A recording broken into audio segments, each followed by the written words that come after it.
"Stand up, you're trespassing in this luxury estate," the officer shouted under the blazing noon sun, his hand resting on his holster. Malcolm Pierce merely curled his lip, his voice dry and cold. "Interesting. I designed this entire place, and you just walked into my home." Doyle sneered. "Don't joke, someone like you doesn't live here." Malcolm tossed the villa keys onto the stone table. "Not only do I live here, I bought the whole street you're standing in." Doyle froze, the badge in his hand trembling slightly. The entire neighborhood fell silent. A camera captured the moment, prejudice shattered with just 2 sentences. "If you were him, would you rise or sit still and let them collapse on their own? Which state are you in?" The afternoon in Bellhaven had a kind of beauty that made one believe the world had never known noise. Sunlight fell across the white stone tiles, reflecting on the surface of the pool in a soft, honey-colored glow. Malcolm Pierce sat at the edge of a wooden chair, turning the pages of his book, his eyes tracing each line like a man relearning how to breathe after a long day. In that stillness, the wind rushing through the trees sounded like whispers from a place long accustomed to peace. He loved this hour most of all, when the hum of the water filter blended with the breath of the afternoon, when the light slanted just enough to hide the weariness in his eyes. Malcolm often thought that to earn a few hours of calm like this, he had crossed many years of haste and confrontation. But here on the land he owned, there was nothing left to prove. Across the street, Patricia Langford leaned against the railing of her second-floor balcony, her eyes narrowing as if the sunlight was too bright. But no, it wasn't the light that made her frown. It was the black man sitting by the pool. From her vantage point, everything about the scene was wrong. That relaxed posture, the book in his hands, the ease of someone who didn't need to look around to know he belonged. Patricia didn't understand, or perhaps refused to understand, that his calm was the result of struggles she had never endured. In her mind, assumptions followed one after another like a reflex already programmed. That man must be someone's employee, or worse, an intruder. She turned back inside, picked up her phone, her fingers trembling not from fear but from the certainty of someone convinced they were doing the right thing. "I'd like to report a stranger," she said in a low voice, trying to sound composed, "a black man sitting by the pool in the neighborhood. I don't know who he is, but he doesn't seem to belong here." The person on the other end asked a few questions. She answered briefly, then hung up. It all happened in less than a minute, but in that minute a peaceful afternoon had been renamed. Malcolm was still there, turning another page, sunlight brushing his dark wrist, glinting like bronze. He didn't know that somewhere nearby someone was looking at him as though he were out of place. People who have grown used to being seen with suspicion often learn how to ignore it. But that ignoring isn't acceptance, it's protection. Malcolm had lived in many places, endured many kinds of treatment, and each time he grew quieter, steadier, and most unsettling of all, calmer. He had once believed he'd left behind the years when he had to explain himself, but it turned out not everyone had grown up with him. A sparrow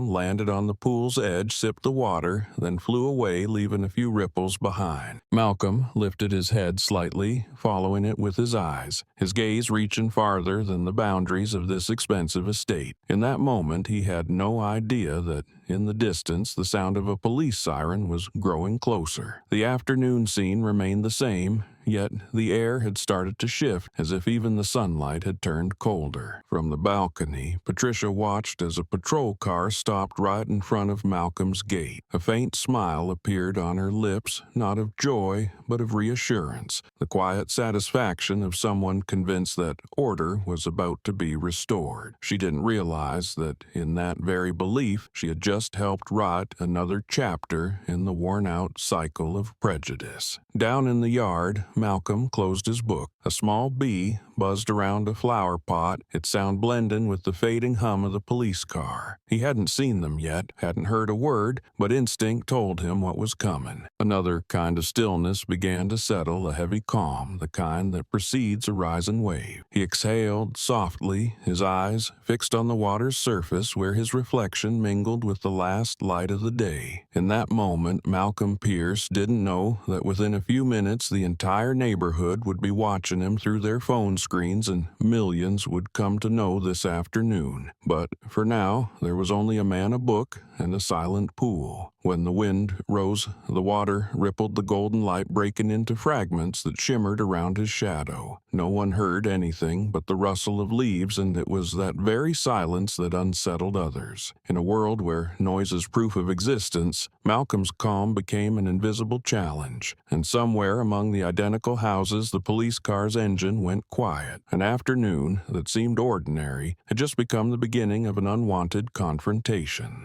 The siren pierced the air, then faded into a heavy hum as the patrol car stopped at the gate of the villa. Its tires ground against the white stone pavement, leaving a dark smear like the mark of suspicion just arrived. Malcolm Pierce looked up, squinting against the glare reflected from the windshield. The car door opened, and two men stepped out, their brief exchange clipped and coldly efficient. The one in front was Sergeant Doyle, his face weathered by years and the habit of giving orders. Behind him was Officer Kane, a younger man with a trace of hesitation still lingering in his expression. They didn't knock, didn't wait, simply opened the gate as if everything ahead was official ground. Doyle took a few steps forward, his eyes sweeping the yard. Everything was spotless, orderly, almost too perfect, and that very perfection unsettled him. The unease didn't come from beauty, but from the presence of the black man sitting amid such wealth. He asked flatly, his voice low and curt, "What are you doing here?" The question wasn't meant for an answer, but to remind who held the right to ask. Malcolm lifted his gaze, sunlight brushing his cheek, his voice deep and steady. "I'm at my home." Doyle raised an eyebrow, tilting his head slightly, a faint smile forming the kind born from disbelief. "Your home, huh? Let's see. Some papers." His tone carried a thin edge of mockery, as if the luxury around them could only belong to another color of skin. Malcolm looked at him for a few seconds, then set his book aside, his movement slow and deliberate enough for the other man to see he was in no hurry. That composure made Doyle impatient. Kane glanced at his superior and saw the glint of satisfaction in his eyes, the kind of satisfaction that comes when power finds a place to land. "Did you hear me?" Doyle repeated. "I said your papers." Malcolm replied, his tone even almost weary. "I didn't bring them because I'm in my own yard." The simple sentence thickened the air. The wind stilled. Only the soft ripple of the pool remained. Kane swallowed hard, trying to hold his posture, but his eyes wavered. Doyle stepped closer, his boots striking the bright stones with a weight like judgment. "You know this is Bellhaven Estate, right?" he said, his voice rising. "Not everyone gets in here." Malcolm tilted his head, a faint smile flickering at the corner of his mouth. "Then how did you get in?" Doyle froze for a second, then smirked. "We were called. Someone reported a suspicious man." Malcolm nodded slightly. "I suppose that person must be my neighbor." Doyle exhaled sharply, his breath thick with hostility. "You don't need to suppose. I'll ask one more time. Prove you live here." Kane looked around and saw the perfectly trimmed garden, the spotless pool, and even the chair Malcolm sat on showed no trace of disorder. He felt uneasy, sensing this was going wrong, but said nothing. Doyle kept his commanding tone. "Don't make me call for backup." Malcolm met his gaze steady and unflinching. "If you want more people, I can call my lawyer faster than you think." Doyle let out a dry laugh, the sound like gravel. "Your lawyer? You planning to teach me how to do my job?" From the balcony, Patricia watched a phone still in her hand. She started recording, zooming in on the two officers speaking with the man by the pool. She couldn't hear clearly, but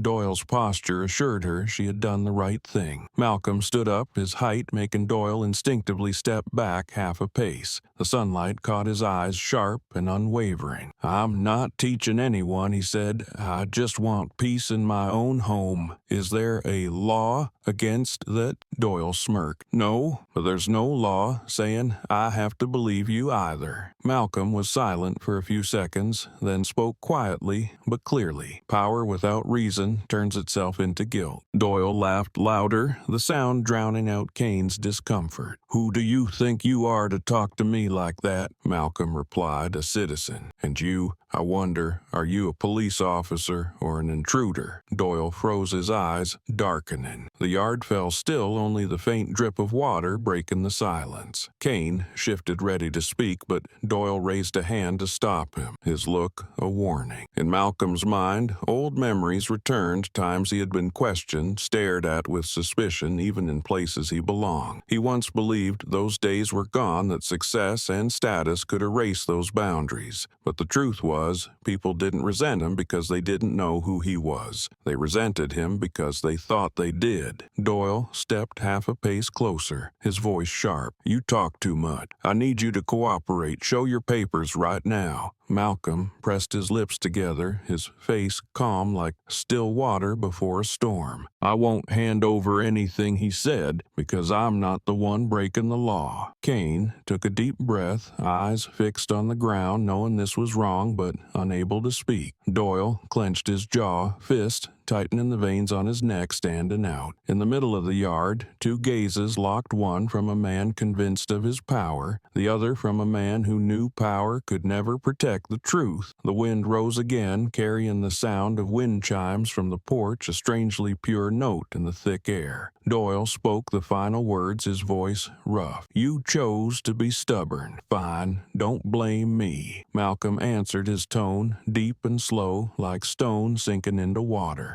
No, you should blame yourself for forgetting respect. A long silence followed. Kane turned away. Patricia stopped recording, her hand trembling slightly. The late sunlight tilted sharply, stretching the shadows of three people across the white stone yard, overlapping like truth and prejudice, colliding, neither willing to yield. In that moment, the peace of Belhaven was officially erased for the afternoon. The late sunlight stretched into a thin band, sliding across the still pool and resting on three figures facing one another. The water rippled softly, reflecting Malcolm's image between the two officers. A fractured reflection in the wind distorted like the balance between them, one man silent to protect his dignity, the other two silent to conceal their prejudice. Doyle circled the pool, his eyes passing over the chairs, the potted plants, the stones arranged in perfect arcs. Nice pool, he said, his tone dragging you, renting this place? Malcolm looked at the water, the light glinting on his skin, and answered quietly, no, I bought it. Doyle gave a dry laugh, the sound marked by the fatigue of someone refusing to accept the obvious. I've worked this neighborhood before, never seen you. Malcolm set his book down on the stone table, his gaze steady on Doyle. I've never seen you either, he said, calm and low, but that doesn't mean I'd assume you don't belong here. The reply dropped like a stone into the pool, spreading slow cold ripples across the surface. Doyle straightened his confidence, faltering for a moment. The words weren't loud or sharp, but they carried a weight thick in the air. Kane glanced over, caught in a space between right and wrong. Doyle drew a breath, forcing back a waver, with a strained smile, trying to rebuild the authority that had just slipped from him to the man he thought was beneath him. You've got a way with words,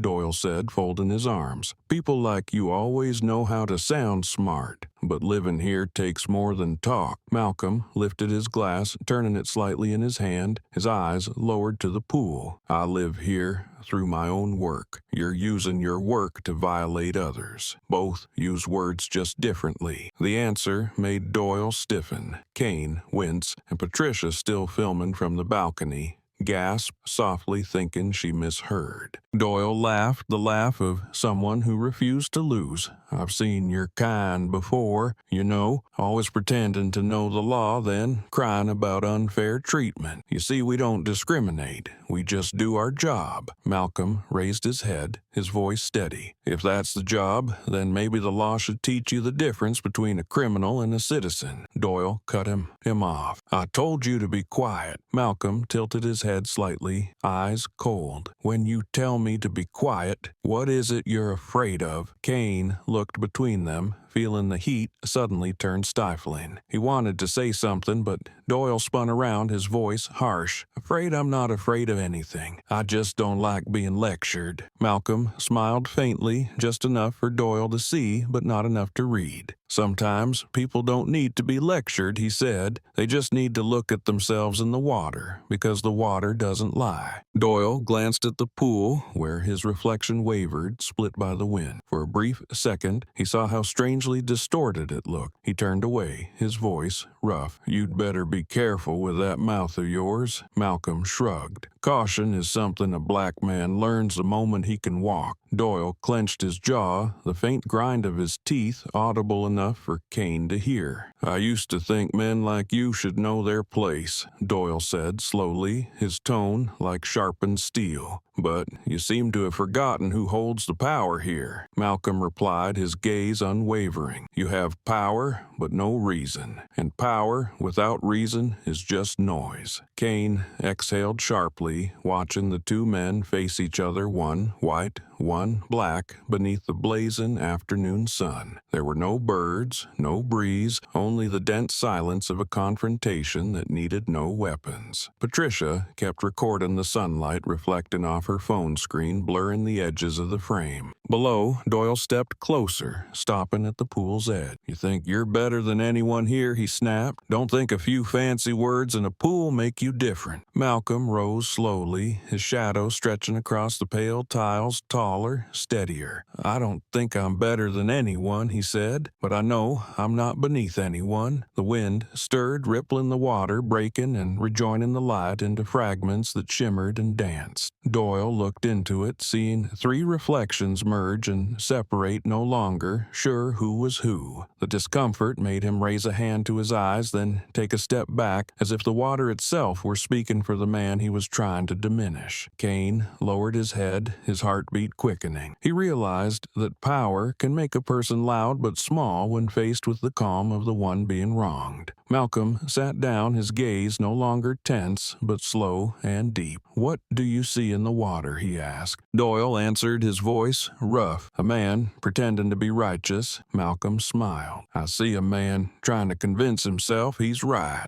Doyle started to respond, but stopped, caught by Malcolm's eyes. In the sunlight, they held no anger, only a kind of understanding that was almost frightening. The understanding that, from the very beginning, Doyle's view of him had been wrong. The pool still reflected the three figures, but the light had shifted, and for a brief moment it erased color, leaving only three outlines, no lighter, no darker. Malcolm drew a long breath, and Doyle turned away, grasping for the voice of command. "We're not finished here," he said. Malcolm replied, his tone soft as air. "I know you'll need time to see what the water just showed me." Doyle fell silent, unsure what to say, watching the pool ripple once more, swallowing the last trace of arrogance left in the fading afternoon.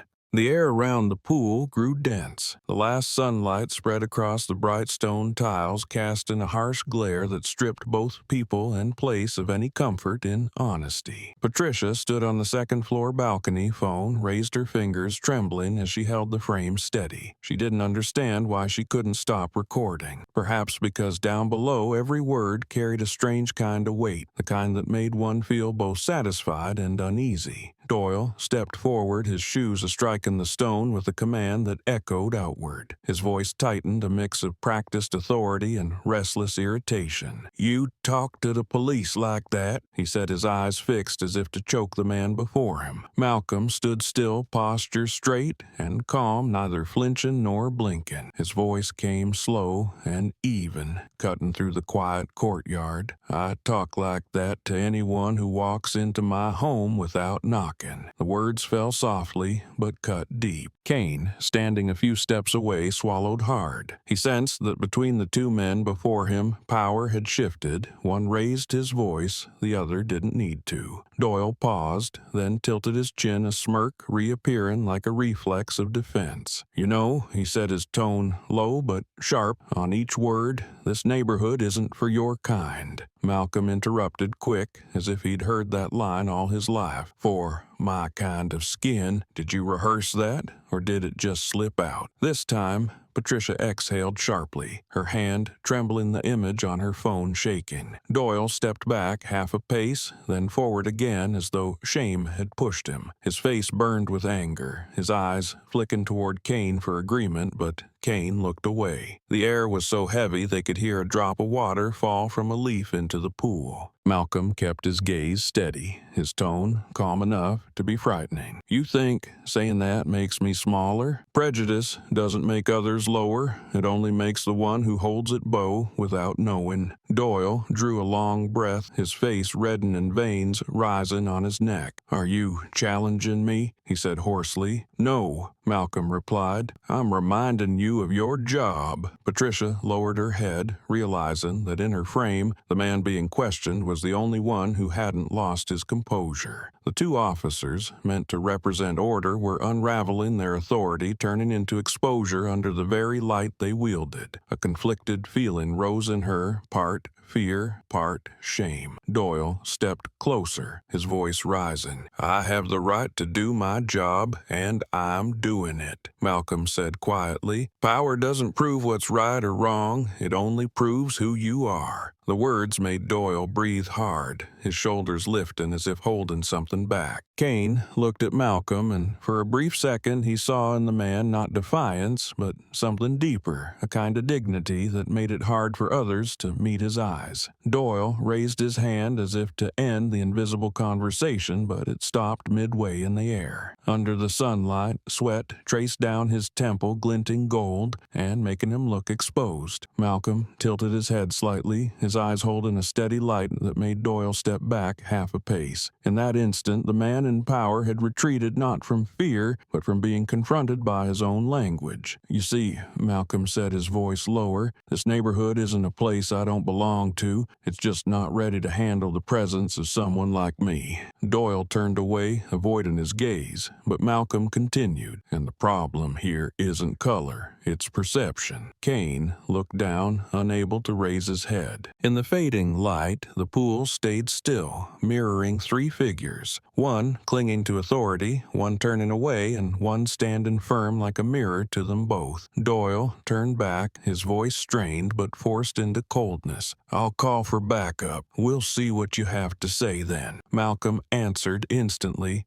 "The more people come, the clearer they'll see what you're doing." At that moment, Patricia accidentally looked up from her screen straight toward the courtyard where the three stood. She noticed something strange in the light on Malcolm. It didn't reflect anger, but a calm so steady it made her lower her eyes. She lowered the phone, a quiet sense of guilt rising in her chest, as if she had helped ignite something that should never have begun. The wind stirred, a leaf fell, and spun across the water before sinking. Doyle turned away, taking a few steps back, avoiding the gaze of the man who had forced him to see what no one in his years on the job ever had, that prejudice, once spoken, was no longer an instrument of power, but a confession of weakness. The pool rippled, catching the fading light, and within that reflection the black man's figure stood unmoving, as if his silence itself were the only answer left. The sky over Belhaven had changed color, the violet of dusk spreading across the white walls, blending with the relentless hum of summer cicadas from the distant trees. The air seemed to tighten, every sound carrying a faint, uneasy tension. Doyle stood before Malcolm, his breathing heavy, his eyes filled with a mix of anger and doubt. The silence of the black man unsettled him more than any answer could have. It wasn't resistance nor submission, it was simply presence, steady and unbending, making a man used to command feel his power slip away. Malcolm tilted slightly, his calm unwavering, while Doyle inhaled deeply, as if preparing for an action he could no longer avoid. He stepped closer, their faces only inches apart, and placed a firm hand on Malcolm's shoulder. Doyle's palm was cold and damp, but the warmth from Malcolm's body made him flinch. It felt like touching a solid block of silence, neither softening nor breaking. Malcolm looked down at the hand, then back up his eyes, not angry angry but sharper, as if the last light of day had gathered within them. His voice was low, quiet, yet clear. "If you plan to touch me again, make sure your hands are clean of prejudice." Kane, standing behind them, froze, something like regret flickering in his eyes. He didn't fully understand what he was witnessing, but he knew this moment carried a weight far beyond a routine check. Patricia, still on the balcony, held her phone, her hands trembling so much the image began to blur. In the frame, Malcolm stood upright. Doyle leaned in close, and Kane took a step back, as if the line between them was no longer one of duty, but something thinner, more dangerous, the line between justice and humiliation. Doyle clenched his teeth, stepped back half a pace, then asked hoarsely, "You trying to provoke me?" Malcolm answered slowly, evenly. "No, I'm just living." The words stopped Doyle cold, and Patricia's hand fell to her side. In the slow fading of the afternoon light, each word from Malcolm dropped like a pebble into water, sending quiet ripples outward. Kane lowered his head, his breath caught in his throat, realizing something had been touched, not the man's shoulder, but the limits of his own conscience. Doyle glanced around, searching for some sign of support, but there was no one, only his young partner and the woman recording above. He exhaled hard, his eyes reddening with anger, yet deep inside them flickered a trace of confusion, the kind of feeling power never teaches a man to face. "You think you're noble, don't you?" Doyle rasped. "Men like you, house or not, pool or not, you'll always be outsiders." Malcolm looked straight at him, unblinking, his voice steady and deliberate. "If being an outsider means not learning to bow, then I'll take the name." Kane watched them sweat soaking his collar, the faint scent of chlorine drifting through the air, mixed with the metallic tang of the gun at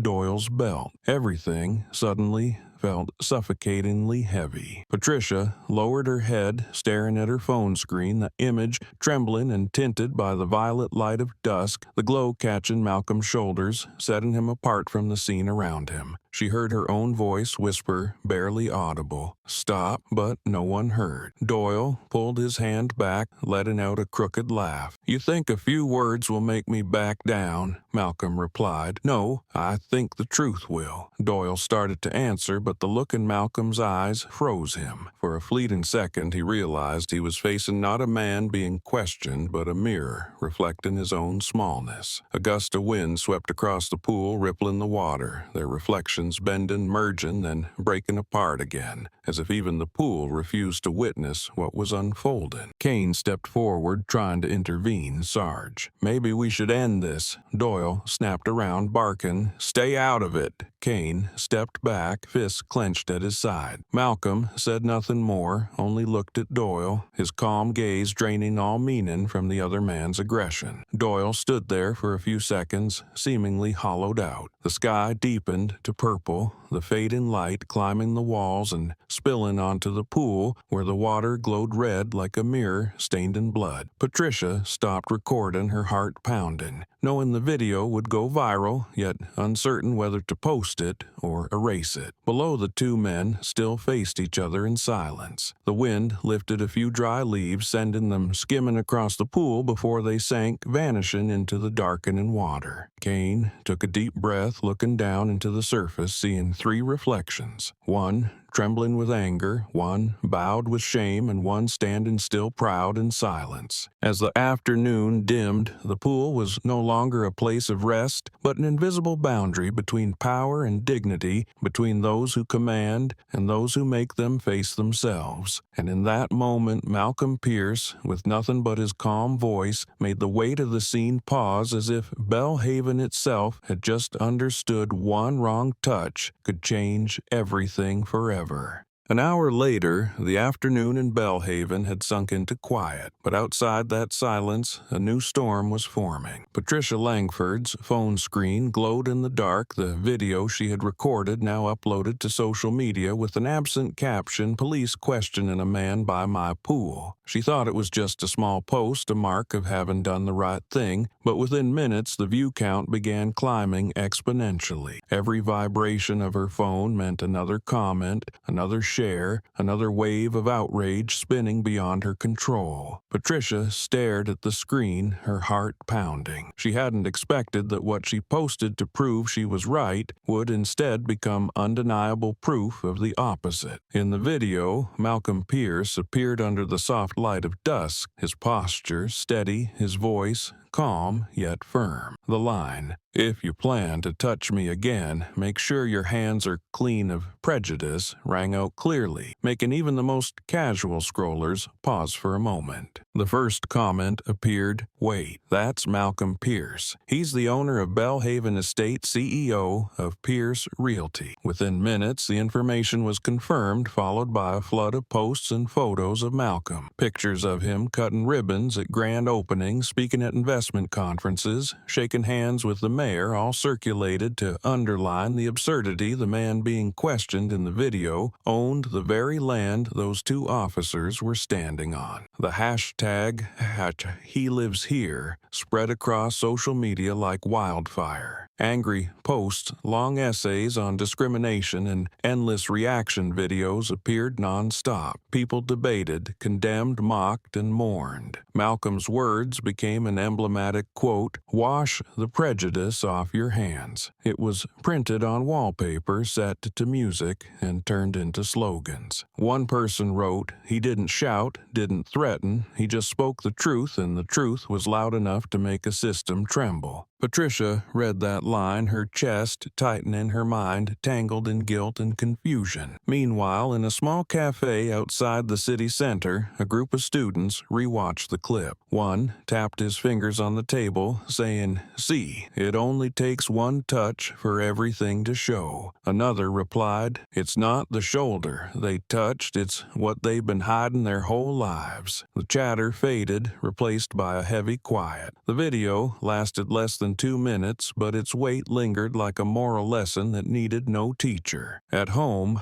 Malcolm Pierce remained unaware that his image now filled every screen. He sat at his desk reading financial news, the light from his lamp casting half his face in gold. His phone rang again and again, but he didn't answer. Outside the window, the pool reflected the faint glow from the porch light, its surface smooth, betraying nothing of the confrontation it had witnessed. In the stillness of the room, he opened the window, and the night breeze drifted in, carrying the scent of trees and the last trace of attention finally passing. On the other side of the city, Doyle sat in his car, his phone vibrating non-stop. He didn't dare open social media, but the looks from people at the station when he walked by had said enough. Kane sat in the driver's seat, quietly watching his superior, a mix of shame and realization rising in him. "Do you think we went too far?" Kane asked softly. Doyle didn't answer, his eyes unfocused, his voice low. "The world's too quick to react now. One video can destroy a man's life," Kane replied quietly. "The problem isn't the video, it's that you let it happen." Doyle glanced at him but said nothing more. Meanwhile, across every platform, people began sharing their own experiences. One wrote, "I was asked the same question once standing in my own home. You never forget that feeling." Another added, "Prejudice isn't far away. It's in the way we look at others." The internet had turned anger into movement, transforming Malcolm's silence into the loudest voice of its time. Patricia sat on her bed, her phone lighting up again and again. She read the comments, tagging her name in the video's description, people calling her the Spark. Each word cut thin and cold. She thought about deleting the post, but the video had already been downloaded and re-uploaded dozens of times. She realized that whether she wanted it or not, things had gone far beyond her control. It had all begun with a single, doubtful glance, a phone call that seemed harmless now, spreading into a conversation about dignity, about the right to exist peacefully in one's own space. Malcolm stood by the window, looking out at the pool. The lights shimmered on the water, glinting like his skin under the sun. He shook his head gently, half smiling, half sorrowful. What had seemed like a small incident had become a mirror held up to an entire society. He didn't need to speak, others were already speaking for him. In the soft light of evening, Malcolm Pierce understood one thing, that sometimes silence isn't weakness. It's the way the world is forced to hear itself.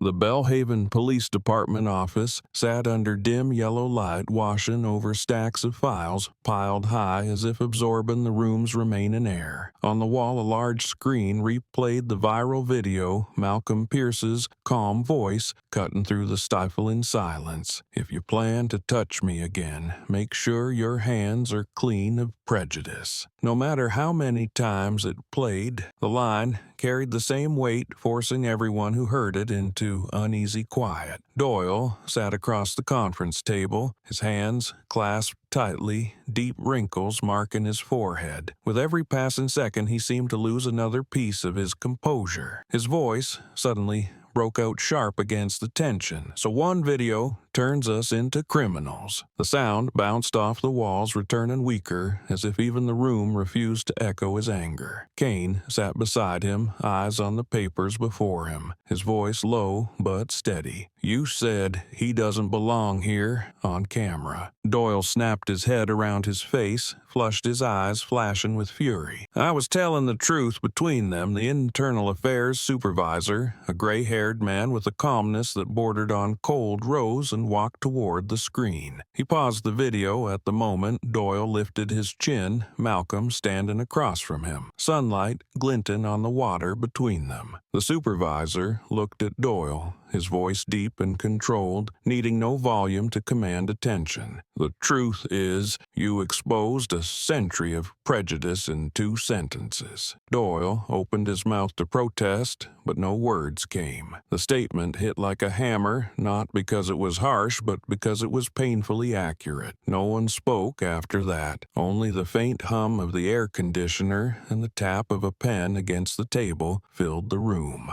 Doyle leaned forward, head bowed, his clouded eyes those of a man who had just carved a crack through his own career. "I followed procedure," he said quietly, almost in defense. "We were called about a stranger in an upscale neighborhood. I acted out a duty." The supervisor's lips curved faintly. "And if that stranger had been white, would you have done the same?" Doyle said nothing. The answer hung unspoken, clear to everyone. Kane drew a deep breath, his hands still clenched, his thoughts tangled. He remembered that moment, the sound of water, Malcolm's steady gaze, the words that had tightened something inside his chest. From that instant, he knew he would never forget what it felt like to stand between 2 sides, one of authority, one of justice. His voice came out slightly unsteady. He didn't do anything wrong. He was just sitting there reading. It all started because Sergeant Doyle decided he didn't belong. Doyle glared. "You blaming me?" Kane replied. "I'm telling the truth." The supervisor nodded, signaling an officer to open a file. Inside were comments, news articles, and investigation requests from the state office. "The whole country is watching this case," he said, "and what they see isn't a procedural mistake, but arrogance disguised as authority." Doyle gripped the edge of the table, his voice thick. "I've given 30 years to this force. A short video can't erase that." The supervisor turned toward him, his gaze steady on Doyle's tense face. "No one denies your service," he said. "Perhaps you've forgotten that service isn't a shield to protect prejudice." Kane looked at his superior and saw Doyle's shoulders trembling slightly. That man had once been his model, a symbol of discipline, of what was called strength and duty. But now, under the dim light, he looked like a cracked statue stripped of both power and certainty. Kane realized that the collapse didn't come from the video, but from the moment Doyle believed he had the right to decide another man's dignity. The supervisor returned to his seat, his tone quiet but firm. "Sergeant Doyle, Internal Affairs has decided to suspend both of you pending review. It's a mandatory procedure." Doyle lifted his head, ready to protest, but stopped when he met Kane's eyes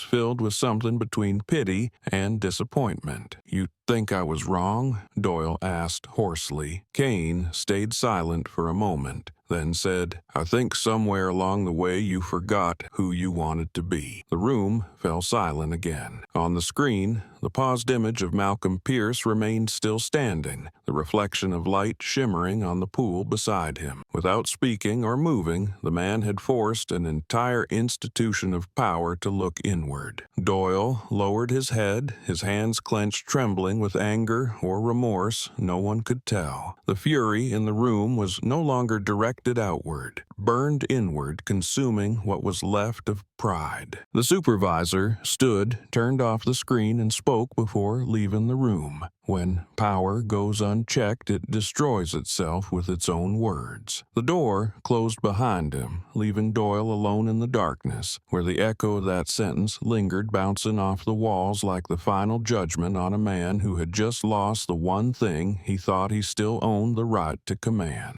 Night fell over Belhaven in an unusual quiet, as if the entire estate were still watching the echoes of what had happened that afternoon. Light streamed through the wide window, reflecting off the surface of the pool outside, casting faint golden ripples across the ceiling. Malcolm Pierce's study glowed with warm light, the scent of old wood mingling with that of fresh paper, creating an air that was half peace, half contemplation. He sat before his laptop, watching the video that had spread across every platform. His own voice played back evenly the words, "If you plan to touch me again, make sure your hands are clean of prejudice," appearing clearly on the screen like an engraving that couldn't be erased. He wasn't angry. His expression showed no rage, only depth, still and measured like the water outside. In the reflection of the light, his face seemed suspended in time, calm yet carrying a quiet sorrow beneath the surface. On his desk lay a thick folder labeled Belhaven Property Board, neatly placed beside a cup of cold tea. The embossed letters on the cover caught the light, reminding him of his true position, not as the man being questioned, but as the one who owned half the estate. He turned the pages slowly, reviewing shareholder lists, contribution records, and the regulations he himself had approved when investing in the neighborhood. Everything was clear, ordered, and transparent. Malcolm paused at a section titled Community Code of Conduct, the set of rules for residents. He reread the opening line, "Belhaven aims to build a community of civility, respect, and equality." A faint, wistful smile appeared, short and sad, the kind that comes when one realizes how words can be written with conviction yet lived with hypocrisy. His phone buzzed, flashing new notifications, hundreds of thousands of comments, people talking about him. He didn't open them. He had already seen enough. Malcolm pulled the folder closer, picked up his pen, and signed a prepared document, emergency meeting request. Belhaven Residence Board, agenda review of community guidelines and standards of conduct. His signature was sharp and firm, unshaken, though his hands were chilled by the night air. It was his first response since the video had gone viral. Not outrage,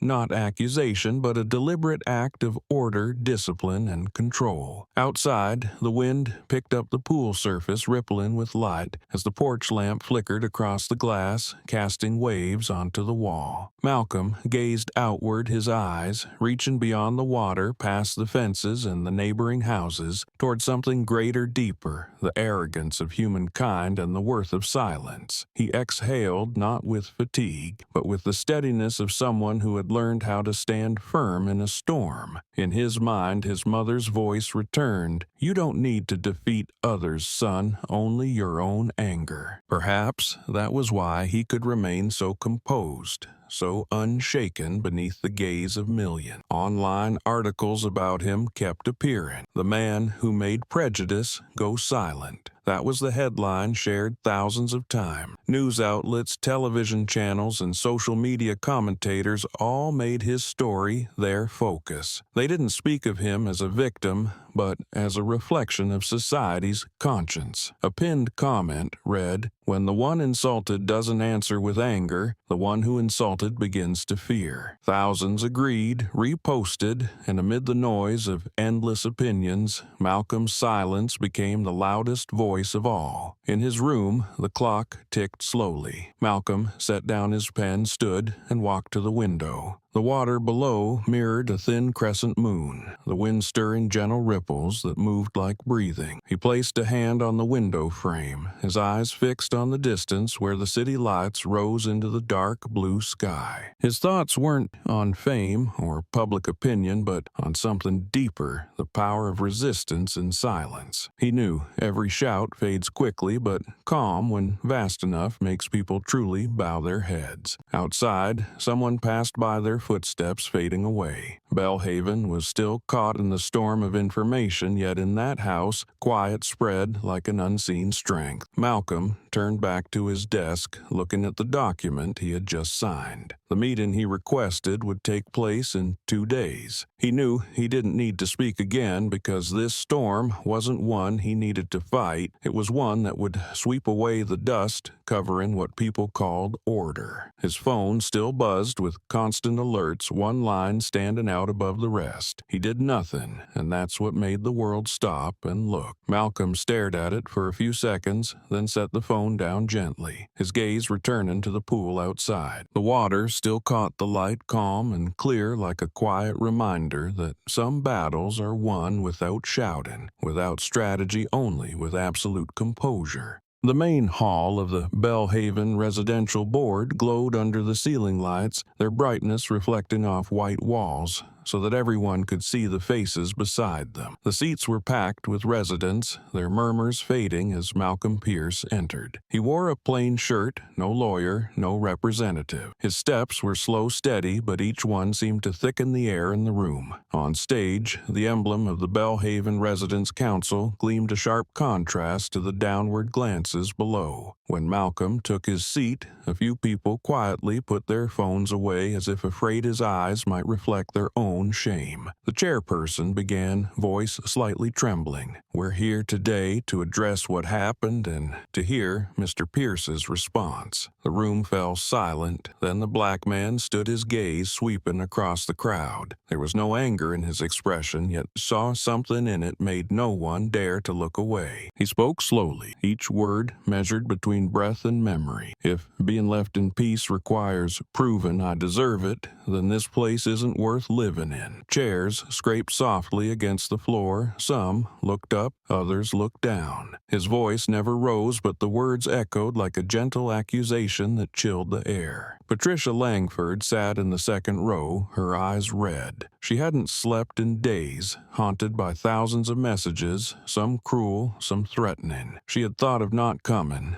but realized that avoiding this would mean living forever with her shame. When Malcolm finished speaking, she rose, her hands clenched, her voice trembling. "I'm sorry." The room turned toward her. Patricia took a step forward, tears streaming down her cheeks. "I called the police because I was afraid. I didn't think. I just saw someone different in a familiar place and reacted. But when I saw the video, I saw myself in your frightened eyes." Malcolm looked at her, neither condemning nor turning away. He nodded slightly, the nod of a man who understood fear because he had lived inside it all his life. He said, "Fear is natural, but when we let it lead us, we lose the ability to see others as human." Patricia broke into tears, her sobs trembling through the room. An older man stood and spoke. "I think all of us owe an apology. We've let silence become our excuse." His admission rippled through the room, heads bowed, some reached for each other's hands. The chairperson sighed, voice thick. "Belhaven was built to be a place worth living in, but perhaps we've forgotten the most basic thing, respect." Malcolm leaned back, his gaze leaving the people before him and settling on the map of the neighborhood hanging on the wall where the streets were named after trees. He said softly, "Every tree begins with a seed." "I didn't come here to win anything. I came to remind us that we all chose this place to live, not to fear each other." The room stayed silent, light, reflecting off Malcolm's face, where calm was no longer defense, but a kind of strength. As he stepped away from the table, everyone rose instinctively. Patricia watched him, a feeling of relief mixed with pain swelling inside her, because sometimes for a place to become better, people must first see the cracks within themselves. In that moment,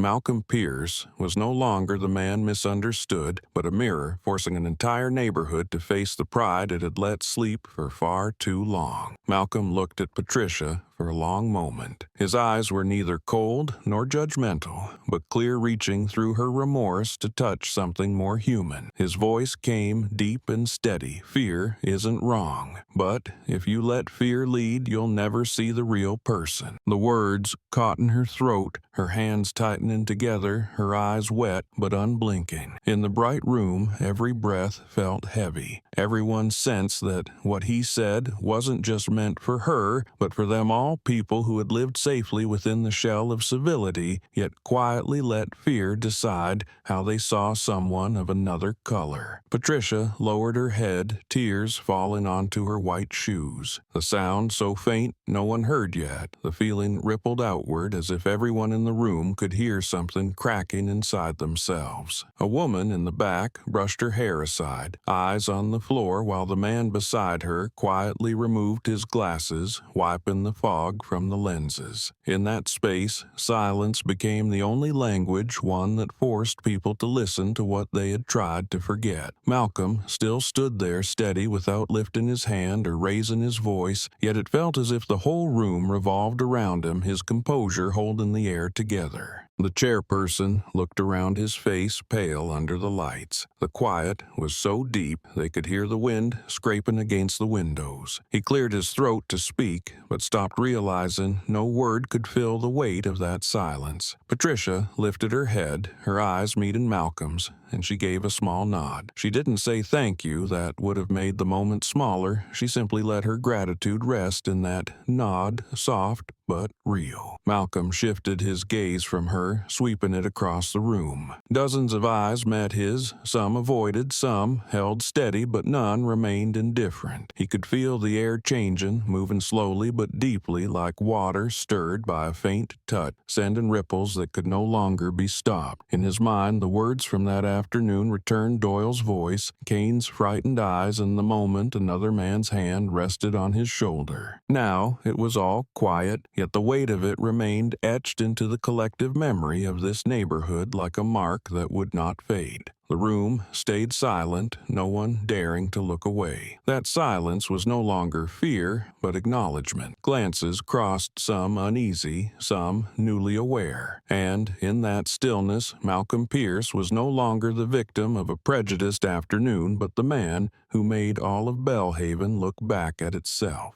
The morning at the Belhaven Police Department began under a heavy, stagnant air. In the hallway, white light spilled onto the polished tiles, reflecting the tired faces of everyone who passed. Outside, reporters crowded the entrance, cameras flashing, questions rising through the thick glass doors. In the meeting room on the second floor, the quiet was so deep that one could hear the ticking of the clock. Doyle sat at the table, his back slightly hunched, face drawn tight from lack of sleep. In front of him lay the morning paper, its bold headline stretched across the page: Man questioned by police turns out to be a state owner. Beneath it, a photo of him touching Malcolm's shoulder, frozen in mid-gesture, captured the weight of a simple act turned symbolic. The supervisor entered, nodding briefly to both men. Kane was already seated beside him, back straight, anxiety visible on his face. The meeting began in silence before Doyle finally spoke, his voice hoarse and rigid. I followed procedure. He clung to the words like a shield, something to hold together what was already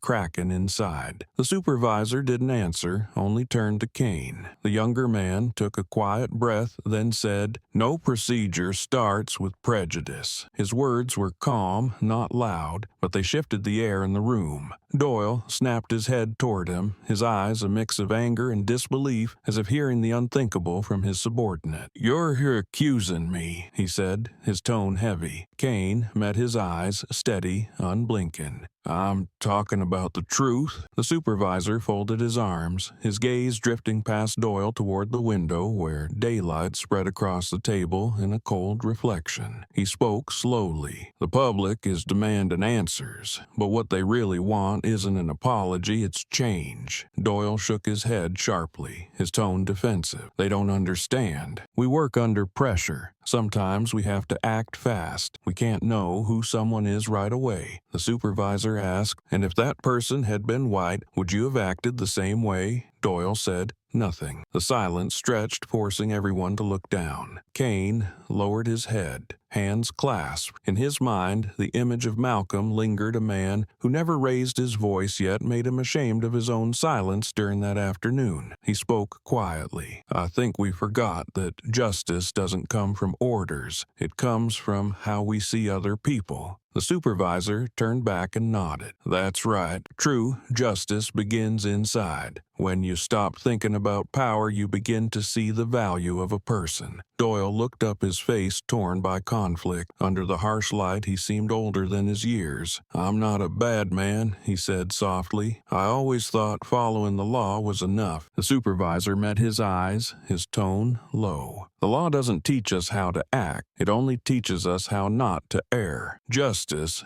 lives in behavior and in the way we look at others. Doyle lowered his head, his hand gripping the edge of the table, a vein rising across the back of his trembling hand. The meeting ended in heavy silence. As everyone left the room, Doyle remained seated, his eyes fixed on the glass that reflected his own face. The image was split by a shaft of light from the window, half bright, half dark, as if he himself were divided between two halves of a man, the one who enforces the law and the one learning to understand it. In the hallway outside, Kane paused, glancing toward the window where sunlight filtered in, thinking that true justice wasn't something they carried out, but something they first had to find within themselves. It took the press less than 2 days to name the event. Every major outlet ran with the same headline, the Belhaven case, short but big enough to hold anger, curiosity, and collective shame. Newspapers that once cared only for finance or sports now placed on their front pages the photo of Malcolm Pierce by the pool with a simple caption beneath it, "He lives there." The story spread beyond the boundaries of one neighborhood, beyond the city, reaching desks across the profession. From morning news reports to late-night talk shows, people spoke of Belhaven not just as a mistake, but as a mirror reflecting how power can lose its way when it forgets its purpose. At an emergency press conference, a representative of the Belhaven Police Department stood before dozens of cameras. Behind him, the department's logo loomed like a symbol of silence. Doyle and Kane had been told not to appear, but everyone knew the questions would revolve around them. The spokesperson looked down at his note, his voice steady, trying to sound professional. We have conducted a thorough internal review, and we can confirm that the procedures followed in this incident did not meet departmental standard. A reporter interrupted, asking bluntly, "You mean they were wrong?" The room fell silent, and for that moment, everyone waited for the only answer that could salvage any fragment of the department's honor. The spokesperson lifted his head, took a breath, and said, "We were wrong." 3 short words, but they tore through the air. For the first time in the department's history, a direct admission was spoken before the public. The press exploded, the clatter of keyboards filled the room, and new headlines appeared instantly. Belhaven police bow their heads. Justice begins with the truth. In that moment, the city seemed to pause, then ignite in a wave of discussion unlike anything before. People talked about Malcolm Pierce, but more than that, they talked about a turning point. At home,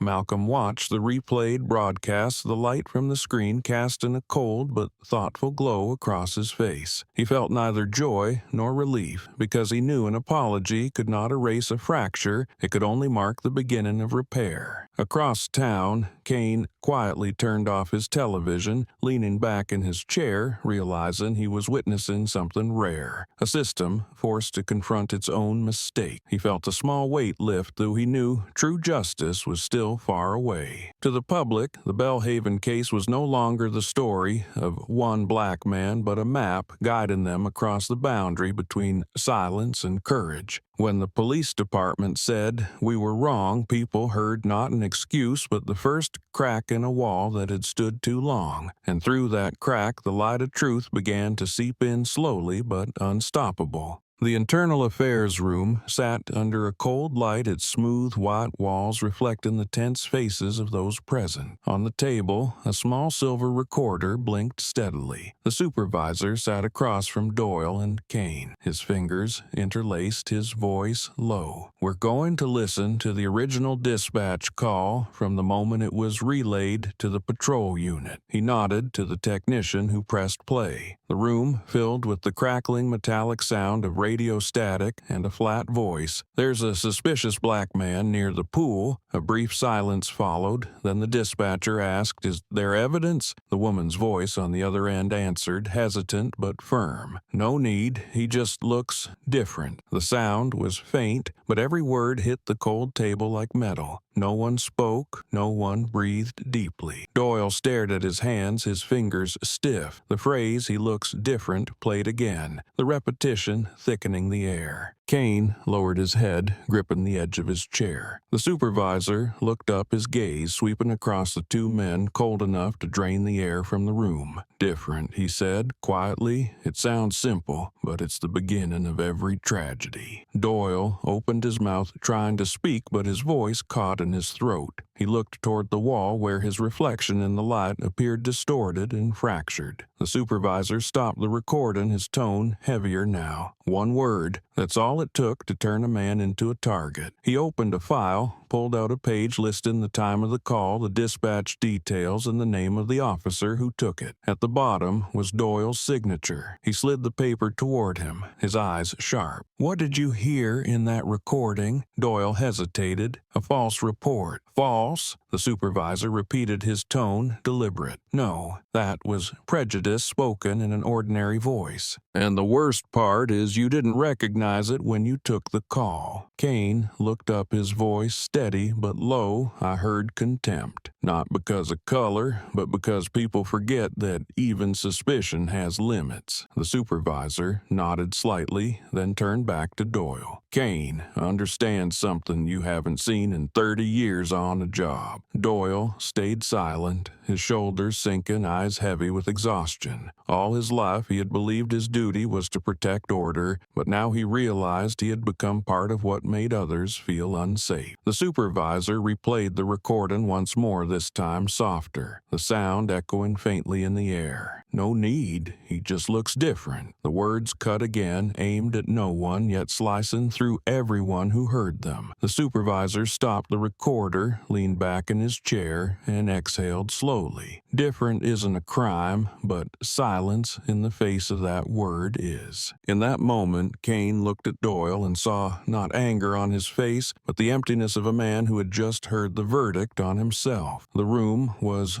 utterly still, filled only with the faint hum of the air conditioner and the cold, white light blanketing everything. The recording had ended, yet its sound lingered in everyone's mind, a reminder that some mistakes don't begin with actions, but with words that seem harmless. The word "different" echoed through the sterile room like the first crack in an old wall of trust. None of them had imagined that what unraveled the entire case wasn't an act, but a word. A short word, 2 syllables carrying the weight of a long history everyone had learned to avoid. On the table, the recorder kept playing, its red light blinking as if counting each second of error. Doyle stared at the surface, his eyes unfocused, his fingers interlocked, knuckles pale. He wanted to speak, to explain that different wasn't meant with malice, that he was only doing his job, that the caller had planted the seed of bias. But he knew any defense now was useless, because his silence when he heard that word had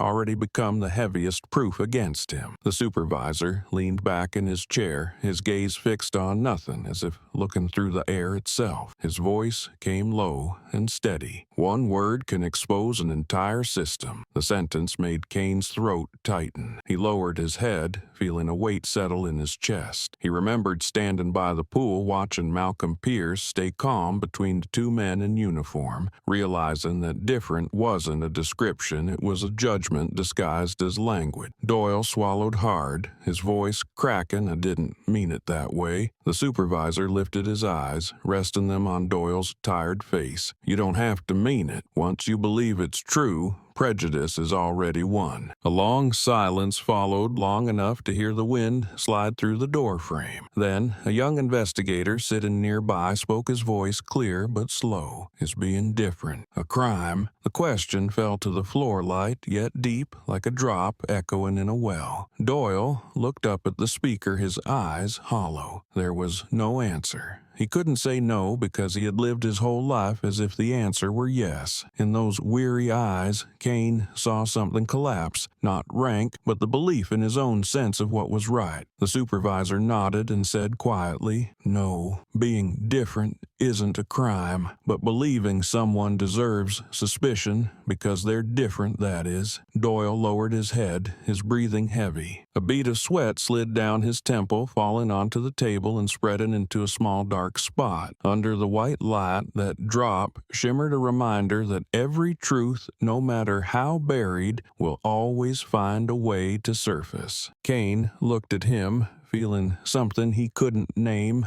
part pity, part contempt, part sorrow. The supervisor stood and switched off the recorder. The sound stopped, yet the echo of the word different still hung in the air like an accusation no one dared to claim. Doyle sat motionless, eyes fixed on the table, his lips moving without words. Outside the glass, the Belhaven sky had turned gray clouds, sagging low wind, twisting through the trees. The room remained silent, and in that silence, justice didn't arrive with the strike of a gavel or the weight of a verdict, but through a single question, painfully simple: is being different a crime? The interrogation room of the Belhaven Police Department was silent. The ceiling light cast its pale glare across the steel table, reflecting onto Kane's face with a sharp, washed-out glow that made him feel as though he were sitting before the verdict of his own conscience. On the wall, the one-way mirror faintly revealed the shadows of those observing behind it, but Kane didn't look their way. He sat upright, fingers interlaced his palms, slightly damp with sweat. The supervisor opened a small notebook, his pen tapping slowly, his gaze fixed on the young officer's face. "Are you ready to speak?" he asked, his tone calm, not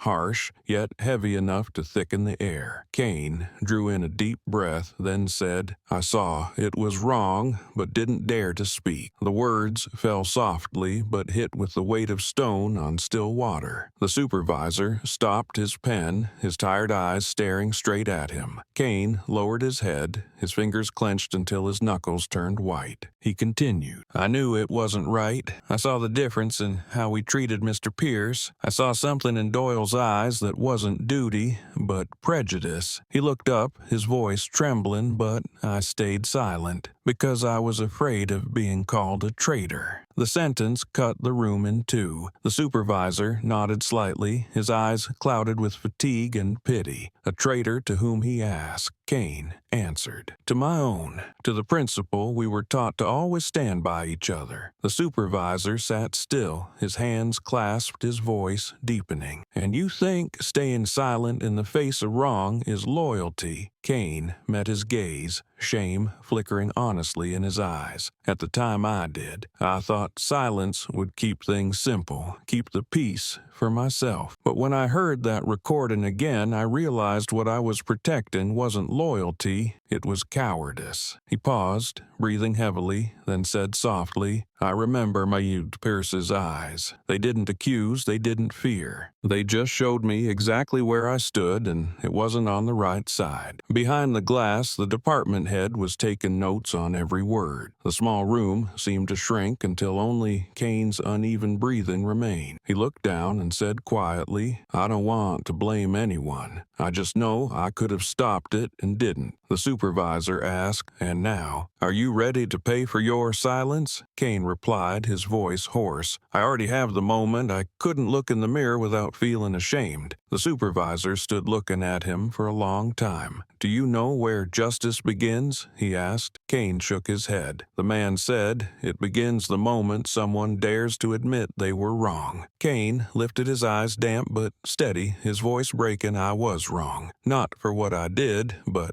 for what I didn't." A tired smile flickered at the corner of the supervisor's mouth. He nodded once, then left the room, leaving Kane sitting alone in the cold, white silence. Outside, rain began to fall softly on the metal roof, its steady rhythm like the ticking of purification. Kane sat still, his gaze distant. He knew his life would never be the same again. Yet, within that regret, something small stirred quiet, fragile like the seed of justice, trying to grow in the shadow of conscience. Kane sat silently, his hand resting on the report pushed before him, the white light reflecting off his sweat-damp skin, making his hand tremble slightly. The room was so quiet he could hear the supervisor setting his pen down, the faint scrape of a chair moving behind him, and his own breath echoing in the closed space. He knew what he was about to write wasn't just a bureaucratic formality, but the line dividing the man he had been from the one he was about to become. The supervisor's deep voice broke the silence. "Do you have anything else to add?" Before signing, Kane looked up, his eyes bloodshot from a sleepless night. For a moment, he saw his reflection on the tabletop, blurred, distorted, yet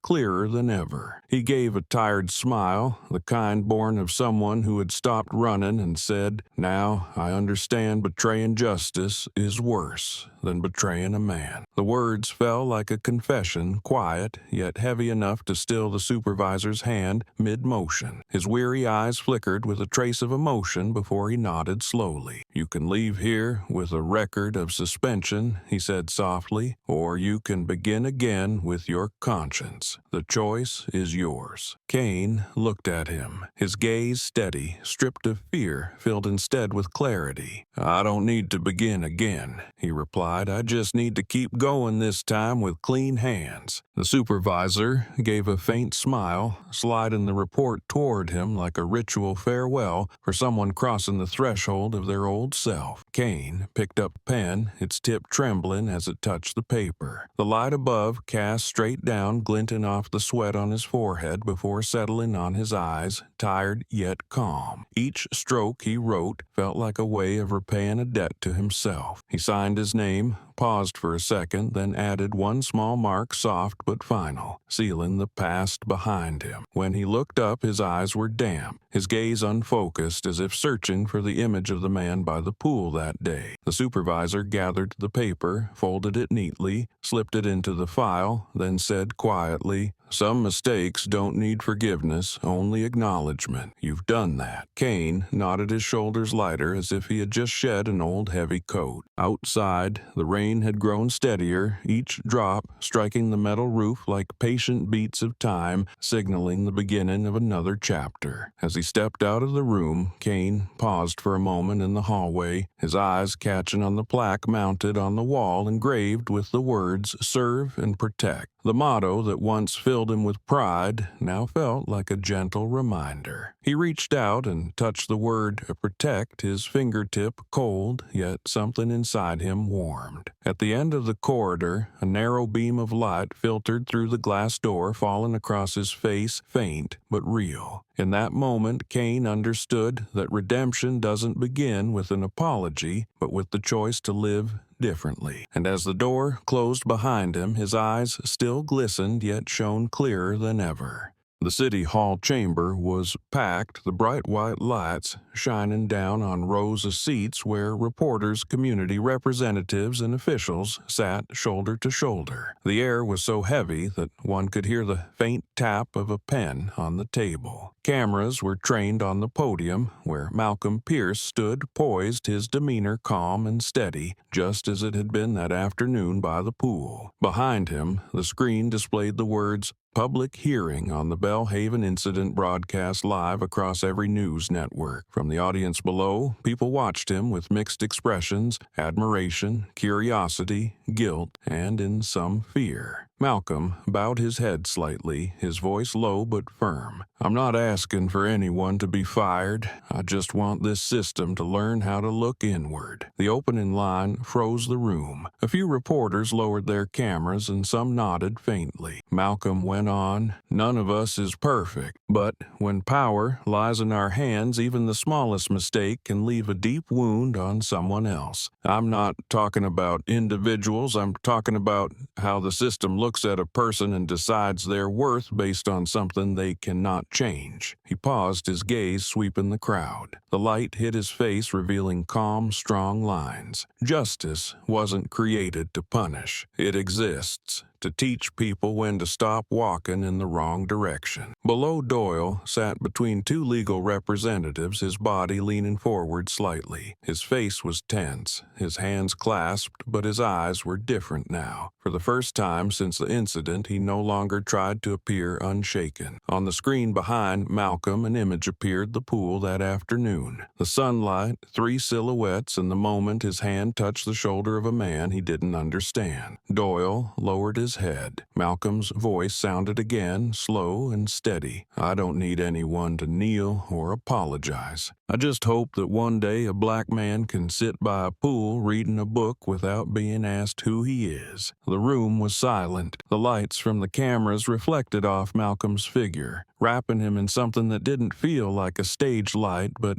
something deeper: dignity, pride, and forgiveness. Doyle looked up, his eyes red, trying to meet the speaker's gaze, but unable to hold it for long. Quietly, he bowed his head again. His fingers intertwined, his back bent slightly, like a stone beginning to erode under the weight of realization. For the first time, he had no words. The chairperson looked around, his voice unsteady as he spoke. "Perhaps the lesson here isn't written in law, but in how people choose to see one another." The audience rose together, some applauded, others stood in silence. The emotion wasn't loud, but it was deep and real. Malcolm stepped down from the podium, flashes followed his every move. Yet, his eyes remained fixed on Doyle, not to triumph, but to remind him that the awakening of a single conscience can sometimes be the highest form of justice. As he walked past, Doyle looked up and met his gaze. For a brief moment, the distance between them was no longer one of rank or skin color, but of two men who had collided through a mistake and now stood together under the light of truth. The hearing ended in slow applause, each clap echoing like the heartbeat of a city that had just learned to bow before courage and grace. A young reporter in the front row stood, her hand trembling slightly as she held the microphone. The glare from the cameras reflected off her face as her voice broke the quiet room. "Do you forgive?" The question was simple, but heavy, touching the deepest layer of a debate that had consumed days. Every eye turned to Malcolm Pierce, who remained still at the podium. He looked at the reporter, his expression neither cold nor evasive, but strangely calm. He drew in a quiet breath, then said, "Forgiveness is when the one who's wrong still has a chance to make it right." His words came slowly, each one falling like a drop of water onto a still surface, rippling outward into invisible waves. A brief silence filled the room. The reporter stood frozen, unsure what to ask next. The cameras kept rolling, capturing every detail of Malcolm's expression, the face of a black man who had made an entire system bow, yet spoke of compassion instead of revenge. In the seats below, some people lowered their heads. Others exchanged glances, all understanding that he wasn't speaking of one person, but of the spirit of a society learning how to amend itself. His words seemed to dissolve the heavy air of the hearing, replacing it with something lighter, warmer, a fragile shimmer of hope. Doyle sat at the edge of the table, his hands resting on his knees, tightening slightly. His lips moved as if he wanted to speak but couldn't. He felt he had just been given something he'd never encountered in all his years in the force, a chance to make things right. A chance not born of authority but of mercy. As Malcolm stepped down from the podium, their eyes met, brief but genuine. Doyle gave a small nod, his eyes glistening, and Malcolm returned it, not in approval but in acknowledgement of a beginning. Behind them, the moderator held the microphone, his voice trembling with emotion. Perhaps what we witnessed today wasn't just a public apology, but the moment justice learned to bow before compassion. The entire room fell silent, no murmurs, no typing. This silence was unlike the heavy ones before. It carried the weight of respect of people quietly promising themselves they would not let such a moment repeat. The reporters began to leave their seats, yet their eyes lingered on Malcolm as if trying to hold on to the image of the man who had just redefined the meaning of the word forgiveness. His words quickly became a headline spreading across social media. Forgiveness is when the one who's wrong still has a chance to make it right. Thousands shared it, adding thoughtful comments not in praise but in reflection. As he stepped out of the chamber, Malcolm paused in the hallway looking through the window where the midday light reflected off the tall buildings. He knew he had said everything that needed to be said. To him, forgiveness was not a gift for others, but a way to keep himself from being imprisoned by anger. He walked on as the distant noise of reporters faded behind him, his heart lighter, as if he had finally set down a stone he'd carried for years. And in that moment, it seemed Belhaven had learned its greatest lesson. Justice does not only come from law, but from the willingness of the human heart to open a door for those who once lost their way.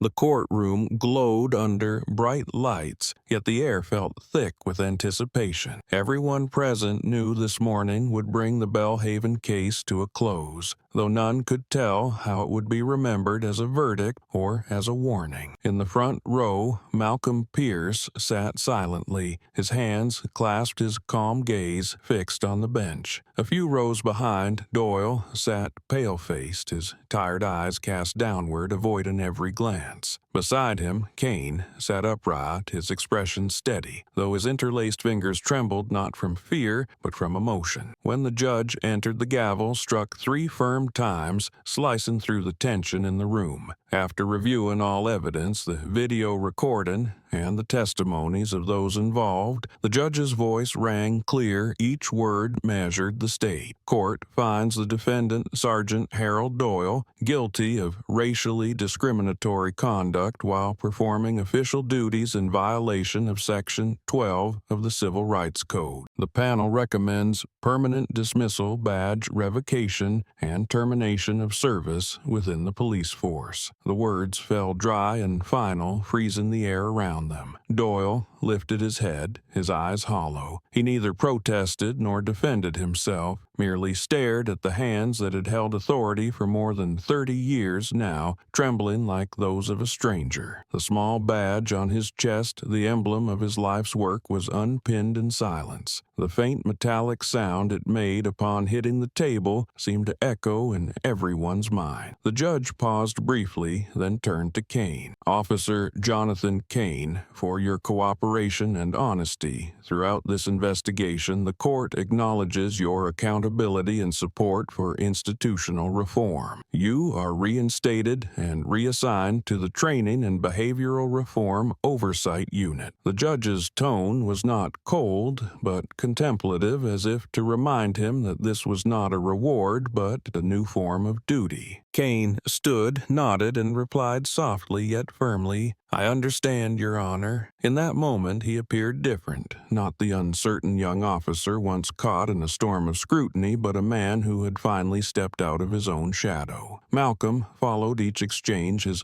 face calm, unreadable. When Doyle's weary eyes briefly met his, Malcolm gave a slight nod, not of forgiveness, but a farewell to a chapter that had finally closed. The door of justice, once thought to open only for the accused, now swung wide for those who had once held power. Doyle lowered his head and rose each step heavy, as though dragging the weight of his past behind him. Cameras clicked flashing, strobed, yet no one saw spectacle anymore, for under the harsh light he was no longer a condemned man, but the embodiment of a mistake that had at last been answered for. Kane watched silently, then turned his eyes toward Malcolm. Their gazes met once more, and though no words were spoken, there was an unspoken understanding in that exchange. One man had lost his power, one had kept his dignity, and one had been given the chance to begin again. Outside the courthouse, the sky was clear sunlight falling fallen across the old stone steps, reflecting the gentle glow of a new morning. The trial had ended, but for Belhaven, this was not a conclusion. It was the beginning of another chapter where justice would finally be understood in its most human form. As the hearing moved into its final judgment, the tension in the courtroom softened, but still lingered heavily in the air. The judge's eyes scanned the rows of witnesses and came to rest on Patricia Langford, the woman whose phone call had set everything in motion and who had unintentionally exposed an entire system of prejudice before the public. She sat still, her hands clasped tightly on her lap, eyes lowered. The judge's voice rang steady, neither cold nor indulgent, carrying both firmness and restraint. As for witness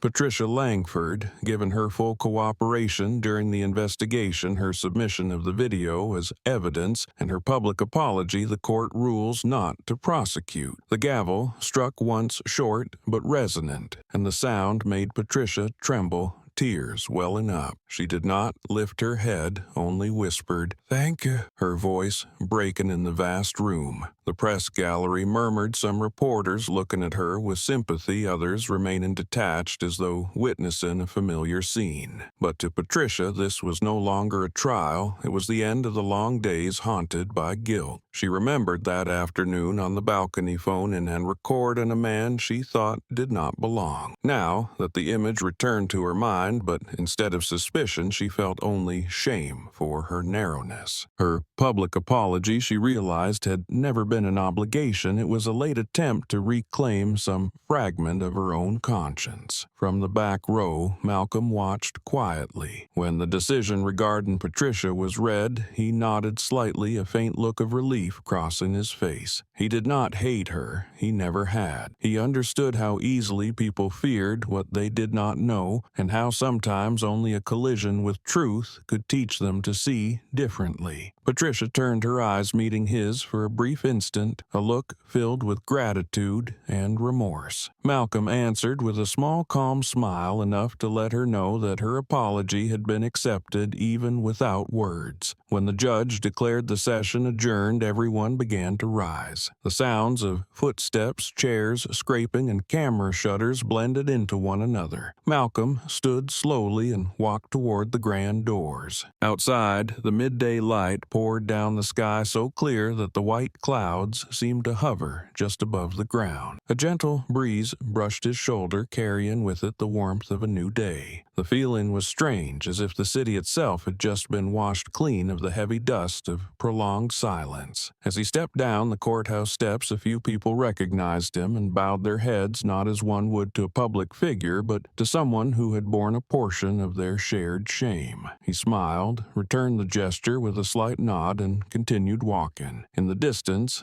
buildings gleamed with reflected light, birds crossed the open sky, and the wind merged with the steady rhythm of the city's breath. Malcolm left the courthouse in silence, his posture calm, each step carrying the quiet closure of a chapter where justice had not come from the strike of a gavel, but from the awakening within human hearts. After the trial, the city of Belhaven was no longer as quiet as before. People began referring to the story by a new name, the Belhaven Lesson, and that name spread faster than any news report. Across buildings, cafes, campuses, and even neighborhood meetings, people spoke of justice, prejudice, and how one man's silence had forced an entire system to confront itself. Universities started hosting forums titled "The Limits of Power and Humanity," where students debated passionately about the human role within justice. In residential communities, management boards hung banners that read, "Respect is the foundation of community." The Belhaven incident became a milestone, reminding everyone that justice was not distant or abstract. It lived in the way each person chose to act every day. Malcolm Pierce became a presence invited to more places than he had ever expected. He accepted no titles, joined movement, no activist groups, yet his words had a way of making people stop and listen. At a talk at Columbia University, the auditorium overflowed, students standing in the aisles and spilling into the hallway. When the host introduced him as a symbol of modern justice, Malcolm smiled, his eyes falling on the front row where young students sat with notebooks ready. Taking the podium, his voice calm, he said, "I am not a symbol of justice. I am proof that justice only exists when we dare to illuminate ourselves." The hall fell completely silent. After a pause, he added, "Justice doesn't need to defeat anyone. It only needs to reveal light." The words echoed not as a declaration, but as a simple truth. Stage lights cast a warm glow on Malcolm's face, reflected in the eyes of his listeners. A student stood and asked, "Sir,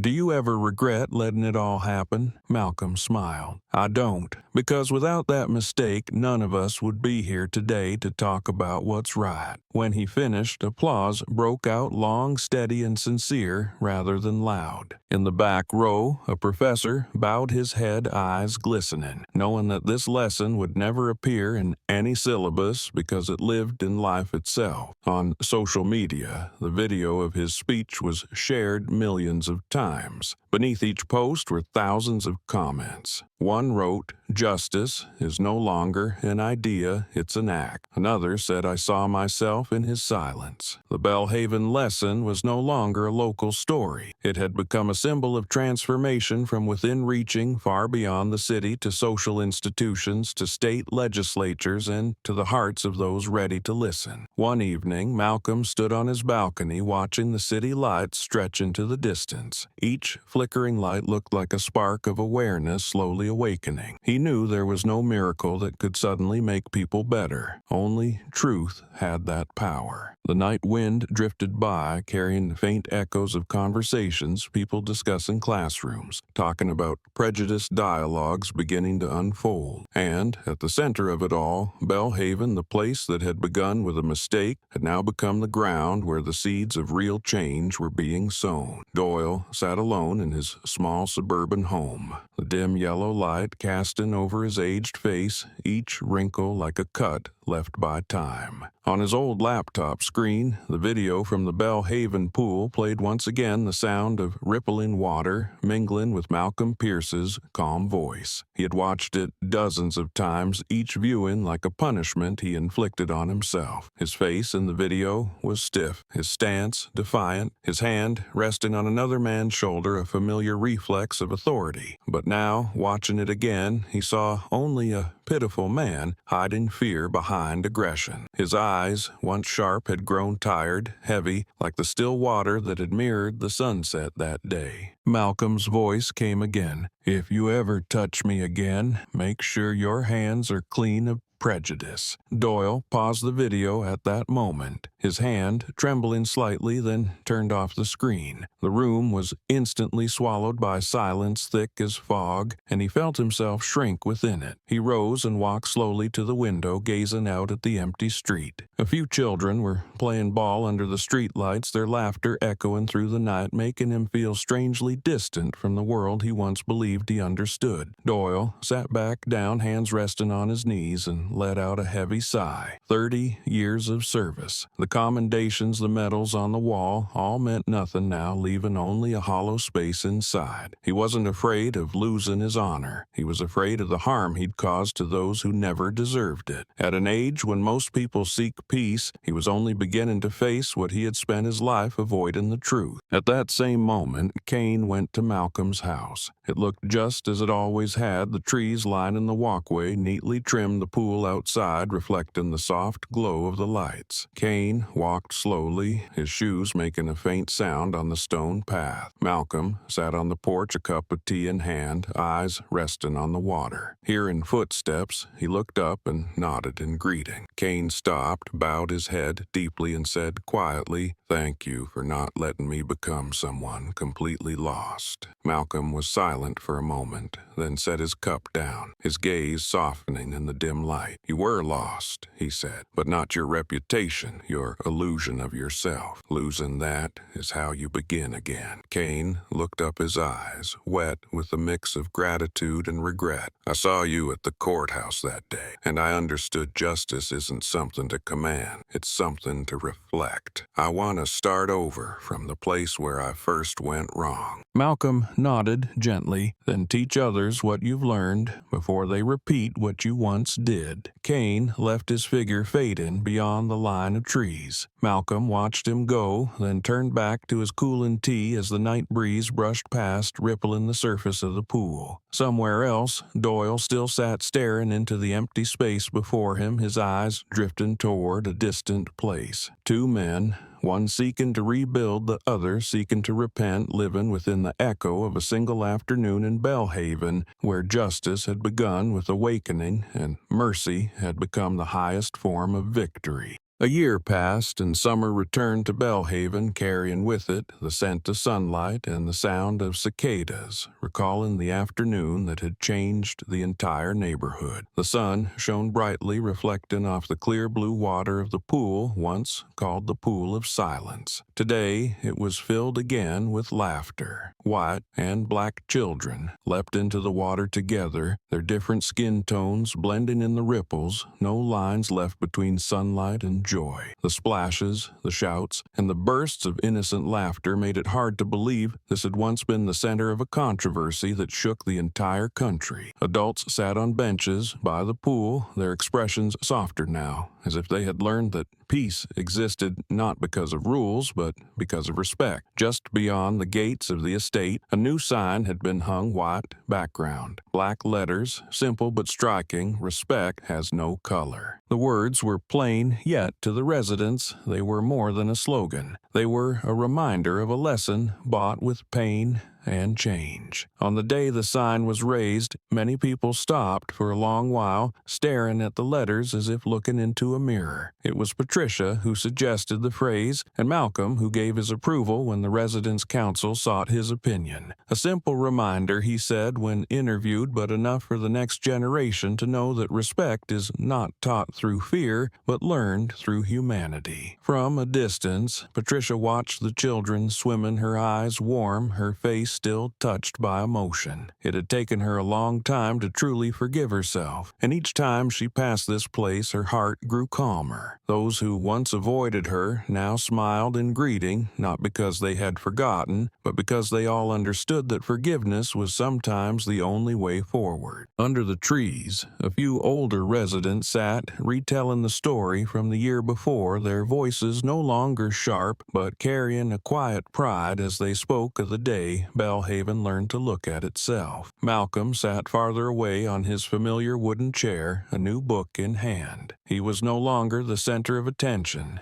and that brought him peace. A child ran past, splashing water onto his sleeve, then froze in alarm. "I'm sorry, sir," Malcolm smiled, placing a gentle hand on the boy's shoulder. "It's all right. You're enjoying summer the right way." The boy grinned, then dove back into the water with his friends. Malcolm watched, his gaze tender, tilting his head slightly to avoid the harsh sunlight, the breeze brushing through his silver hair and carrying the faint scent of jasmine from the garden behind him. In the distance, the houses of the estate shimmered under the sunlight, no longer carrying the feeling of distance or seclusion. Belhaven had changed not through reforms or regulations, but through the way people dared to face their mistakes and begin again. Laughter mingled with the sound of splashing water, sunlight reflecting off each face, turning the scene into something like a pure summer painting. Malcolm gently turned a page, a barely visible smile touching his lips, as he thought that perhaps justice did not always live in the courtroom, but in this very moment when children laughed together without caring how different they were. Patricia stood by the bougainvillea fence, sunlight scattering gold across her white blouse, the summer breeze lifting strands of her hair across her face. The laughter of children from the pool made her smile, a rare, soft smile that brightened her eyes.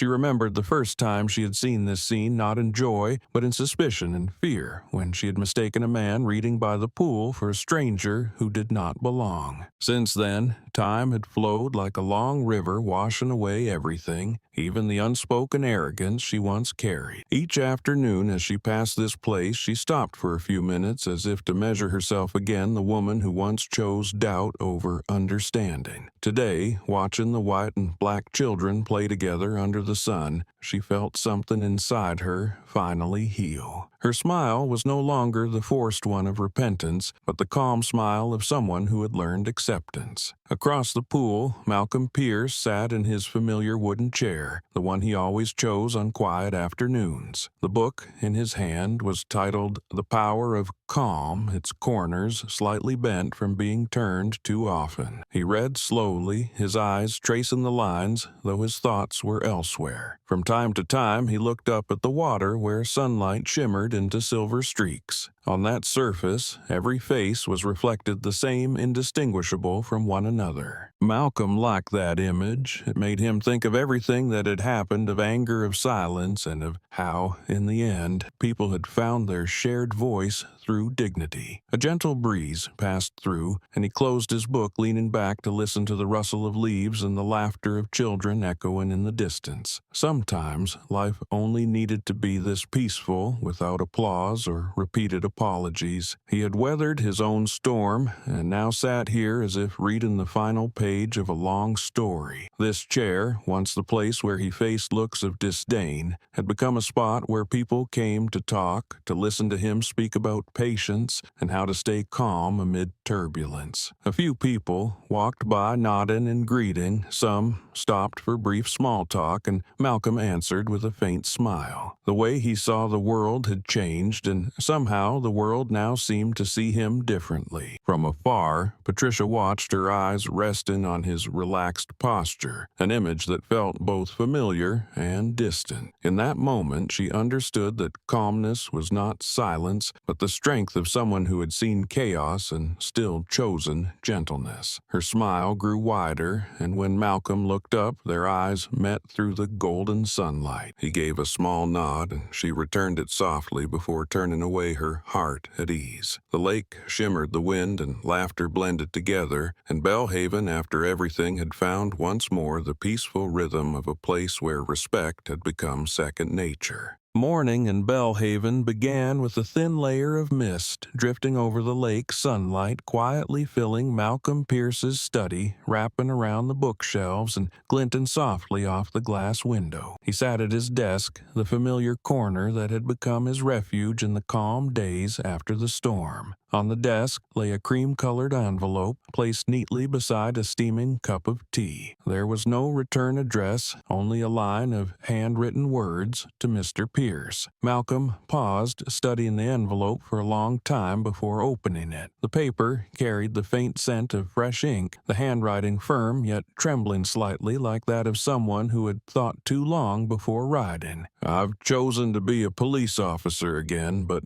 this time to protect people like you." The opening line made Malcolm lift his eyes instinctively, his gaze settling on the light spilling through the window frame. He kept reading each word, unfolding like a confession from deep within. "I left the force for a while, thinking I no longer deserved the badge. But every time I saw your picture in the papers, I realized that walking away was the easy part. Making things right takes real courage. I came back not to hold on to the past, but to change the future." Malcolm set the letter down, his fingers brushing the edge of the paper, feeling both the sincerity and the quiet weight behind every line. Kane continued, "I teach the new recruits that their first lesson isn't about procedure, but about perception. I tell them justice isn't in the badge, it's in the moment they can look at someone as a human being, not a file or a skin color. I don't know how much I can change, but at least I know I'm walking in the right direction." The tone made Malcolm smile, a rare, gentle smile that carried both faith and relief. He could almost see again the young officer from that day, the one whose eyes wavered between duty and conscience, now grown into a man who walked with both reason and compassion. Near the end, Kane wrote,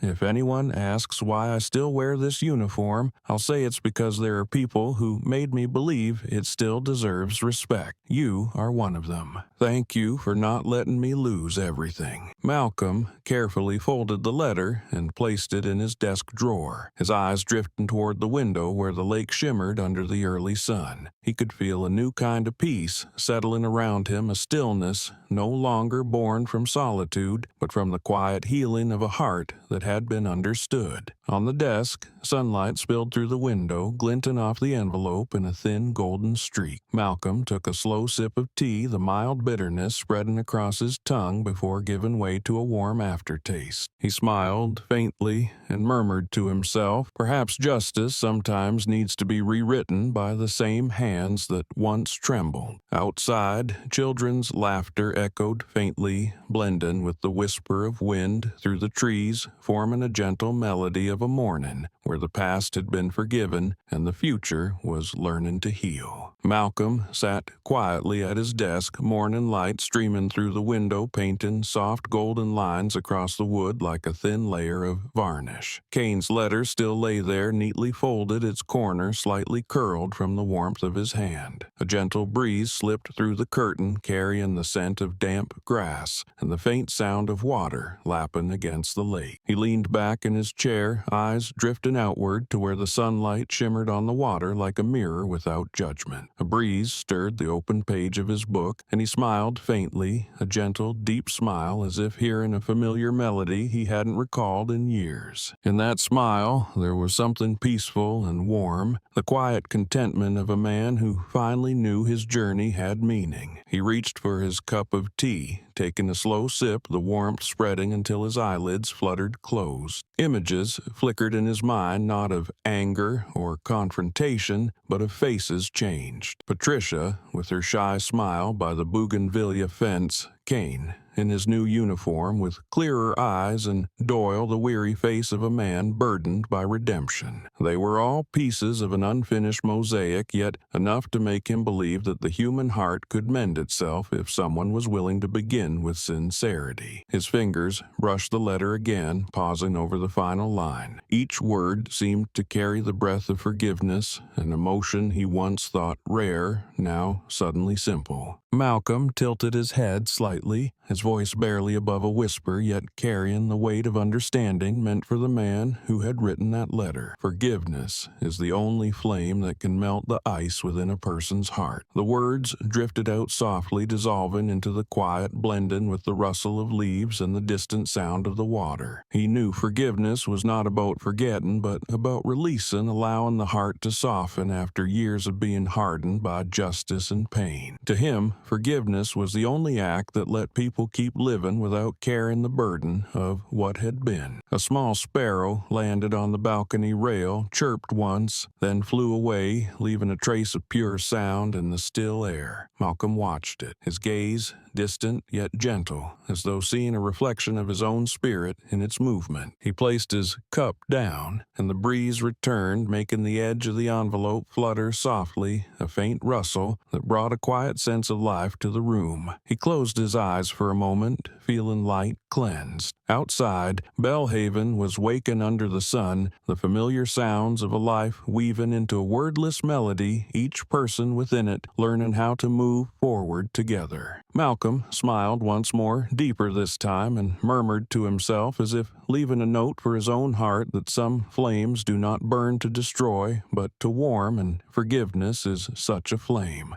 The auditorium of the State Police Academy was packed on an early autumn morning. White light from the high ceiling poured down, illuminating the vast hall and glinting off the fresh blue uniforms of hundreds of cadets. The atmosphere carried both solemnity and a quiet anticipation, for the guest speaker that day was none other than Malcolm Pierce, the man who had compelled an entire society to reconsider the true meaning of justice. As he stepped onto the stage, the whispers gradually faded, leaving only the steady sound of his footsteps and the faint hum of the microphone being adjusted. Malcolm did not bear the air of an authority figure, but rather a calm simplicity, his expression that of a man bringing a conversation rather than a lecture. He stood at the center of the stage, gazing silently at the audience for a few seconds before speaking in a slow, steady voice, deep up and warm, resonating through the rows. Power is not something to raise high, but to lower when you see someone afraid. The hall seemed to pause. A few cadets in the front rows exchanged quick glances, while some instructors quietly nodded. Malcolm continued, "When you put on this uniform, it doesn't make you greater than others. It only makes others look at you sometimes with trust, sometimes with fear. And in that moment, how you choose to act will decide whether justice remains worthy of belief." He paused, his gaze drifting toward the corner of the room where a banner hung proudly reading, "Serve and Protect." From the middle rows, a young cadet stood up holding a microphone, his voice clear but slightly trembling with emotion. "Mr. Pierce, what if they're not afraid? What if the person in front of us doesn't need protection but challenges that power instead?" The entire room fell silent, all eyes turning to the stage. Malcolm smiled faintly, the kind of smile worn by someone who had seen such things many times before. He replied, "If they're not afraid, then be afraid for them." The answer was short, yet it rang like a bell, leaving the listeners momentarily unsettled before sinking into reflection. He went on, "Because when people stop fearing what's right and start fearing what's wrong, that's when our responsibility begins. Justice doesn't exist to make anyone bow, but to remind people to stand tall." Light from the stage cast a glow across Malcolm's face,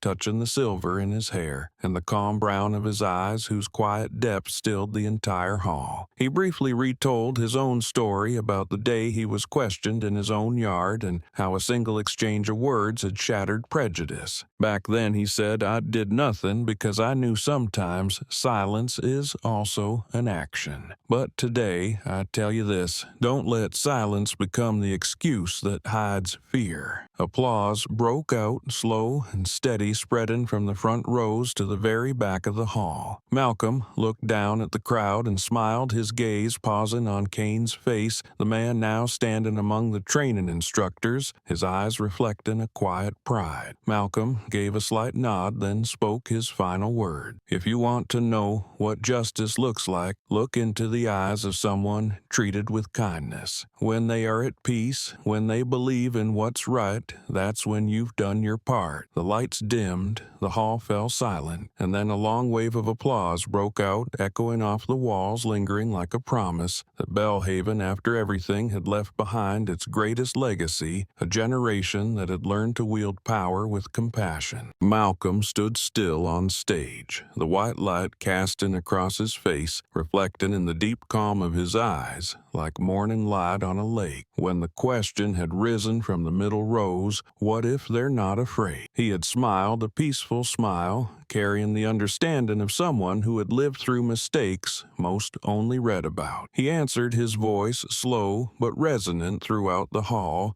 "Be afraid for them." The short reply rippled outward like an invisible wave, reaching every person in the audience. A few cadets froze, a couple of pens slipped from their hands, and the hall sank into a stillness so complete that one could hear their own breath. Malcolm looked down, his expression not stern but warm, as if speaking to his own children. "Be afraid for them," he repeated, then continued, "because when people stop fearing what's wrong, that's when justice loses its meaning. Fear isn't weakness, it's the part of our humanity that keeps us from becoming cruel." He took a step forward, the light following him, soft against his silver hair. "If someone challenges you, don't assume they're resisting you. Maybe they're afraid of what you represent. In that moment, your duty isn't to prove your strength, but to assure them you won't use it to harm." His voice flowed through the room, not raised, not commanding, but gentle, like the advice of a man who had lived long enough to know that true strength is measured by empathy. A beam of light fell across the audience, where hundreds of young cadets sat upright, eyes fixed on him. Faces once youthful now looked intent, some biting their lips. lips, others bowing their heads as if committing every word to memory. Malcolm lifted his gaze across the hall, his tone softening. I once thought justice was victory, but now I know it only has worth when it teaches people to bow without losing their dignity. Fear whatever turns you to stone, and never let power harden your heart. When he finished, the room remained still, the lights glinting off the silver badges on each cadet's chest, making them shimmer like reflections of the truth he'd spoken. That power, without compassion to hold it steady, loses all its meaning. Then, as if awakened all at once, the entire auditorium rose to its feet. The applause began unevenly, then grew swelling into a steady, powerful rhythm that echoed against the walls and broke apart in the open air. Malcolm bowed his head slightly, his eyes glinting with the quiet light of a man who knew he did not need praise, only the reassurance that faith had been passed to the right hands. Amid the resounding sound, he saw Kane among the instructors, also standing. His eyes meeting Malcolm's, his lips curling into a faint smile, a silent gesture of gratitude. The white stage lights slowly dimmed, leaving only the image of one man standing beneath hundreds of gazes, his hand resting gently on the wooden podium, his posture calm to the point of stillness. The applause did not stop, as if Belhaven, after all those years torn between fear and awakening, had finally found the purest sound of all, the sound of faith reborn. One peaceful morning, as sunlight gently spilled through the window, Malcolm noticed a neatly folded local newspaper placed in front of his door. He picked it up, the pages still carrying the fresh scent of ink. On the front page, among columns of economic and lifestyle news, there was a small article barely longer than a single column, bearing a simple title, Belhaven Lake, Where Justice Reflects. There was no author's name, no mention of the events from the year before, not a single reference to Malcolm or any of the names that once set the city ablaze. Only a photograph of the calm blue lake, its still surface reflecting the sky and the trees along the shore. Beneath it, a short caption read, Where Silence Finds Its Voice. Malcolm lingered on that line for a long time, his eyes softening as the morning light spilled across half his face, revealing a quiet thoughtfulness as though he were seeing himself in the photograph. The article did not recount any specific story, but rather served as a gentle reminder of the quiet transformation that had taken place. It read, There are places that have witnessed pain, yet through patience and kindness, they become places where people learn to look inward. Belhaven isn't known for its sorrow, but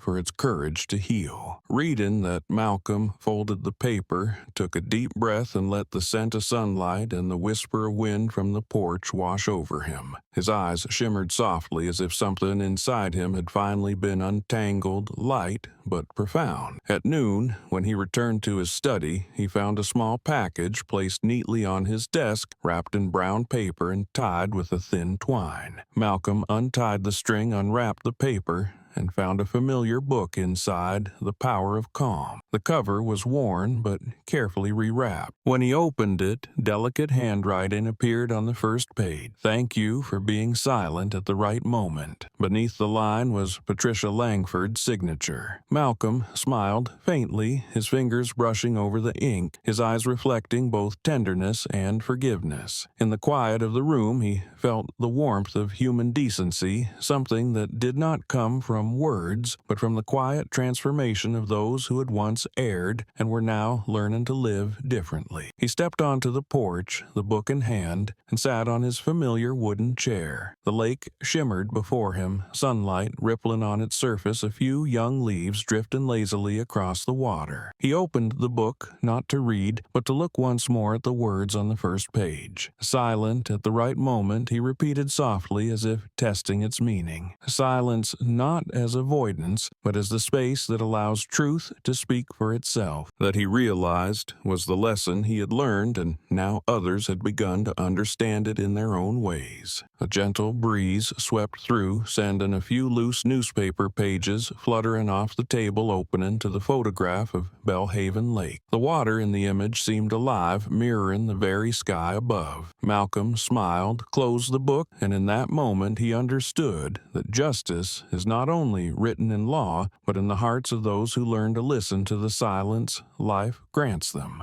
Malcolm sat quietly on his familiar wooden chair, his hand resting on the book Patricia had sent him. The afternoon light filtered through the trees, scattering thin silk-like streaks of sunlight across the table. He looked at the handwritten line on the first page. "Thank you for being silent at the right moment," reading it over and over before exhaling a long breath. In the stillness between the wind's whisper and the scent of summer, he sensed something deeper than gratitude. He shook his head gently, smiling, his voice low and calm as he murmured, "No, that wasn't silence. It was a voice strong enough not to need to shout." The words drifted into the air, slowly dissolving, yet their echo seemed to linger in the wind. He thought back to the early days when every word was treated like a weapon, when people believed that justice only existed through debate and noise. Now he understood true strength lies in conscious quiet, the kind of silence that listens, sees clearly, and waits until others can hear themselves. He leaned back, his eyes fixed on the lake before him. The faint ripples reflected the soft sunlight, moving gently like the afternoon's breath. In the distance, children's laughter blended with birdsong, forming the familiar melody Belhaven had always kept. Malcolm thought of the years that had passed, the faces he had met, the mistakes that had been washed clean, the words once sharp enough to wound, now turned into lessons. He knew change had never come from anger, but from the moment one found the courage to be still, to watch, to realize that what needed conquering was not another person but the pride within oneself. A voice strong enough not to need to shout. He repeated inwardly, recognizing that this was how true justice existed, gentle, steadfast, and unshowy. The breeze rippled across the lake, light glancing off his face, softening the lines near his eyes. Everything around him seemed to slow, as if the world itself had paused to breathe with him. He placed the book on the table, his palm resting on the wooden surface, feeling the lingering warmth of sunlight. The faint aroma of tea drifted nearby, calm and soothing. In that moment,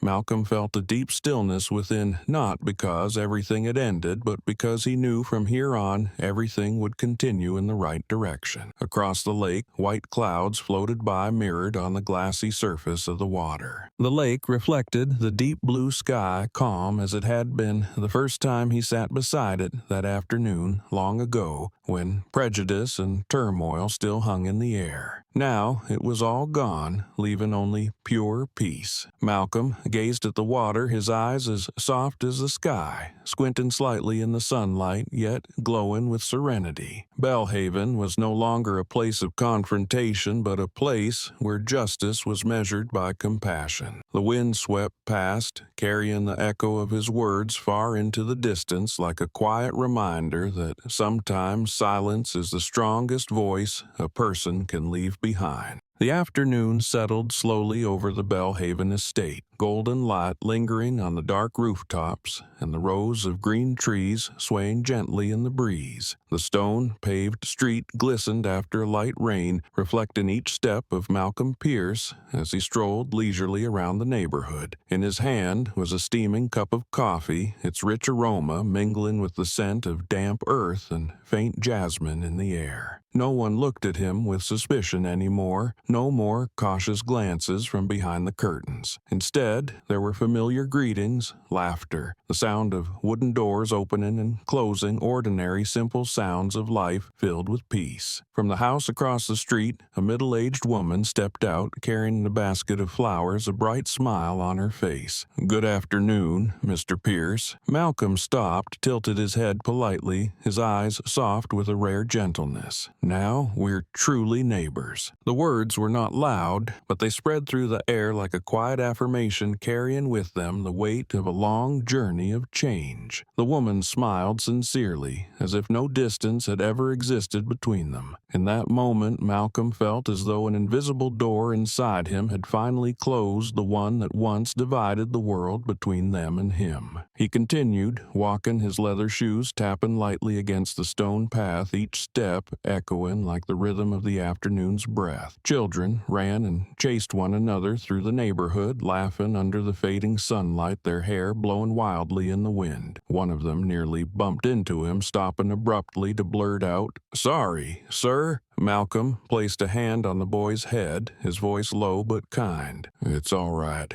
You're playing just right." The boy grinned and dashed off his footsteps, blending into the sound of the breeze. Malcolm watched him go, the smile still lingering on his lips, not one of pride, but of simple joy, the kind that comes from witnessing the rebirth of trust. The houses lining the street shimmered in the golden light of dusk, the sun's rays streaming through windows and painting warm patches on the walls. A young couple, pushing a stroller, passed by and stopped to greet him. "Do you walk like this every evening, sir?" the husband asked. Malcolm nodded. "I like to hear this place live. It reminds me that I'm right where I'm meant to be." The answer made them smile before they continued on their way. When their silhouettes disappeared around the corner, Malcolm remained standing there, the coffee in his hand now cold his eyes following the road that stretched open before him. The evening breeze drifted softly, carrying the scent of a freshly watered garden nearby. Birds chirped to one another atop the trees as the sky faded into a pale violet hue.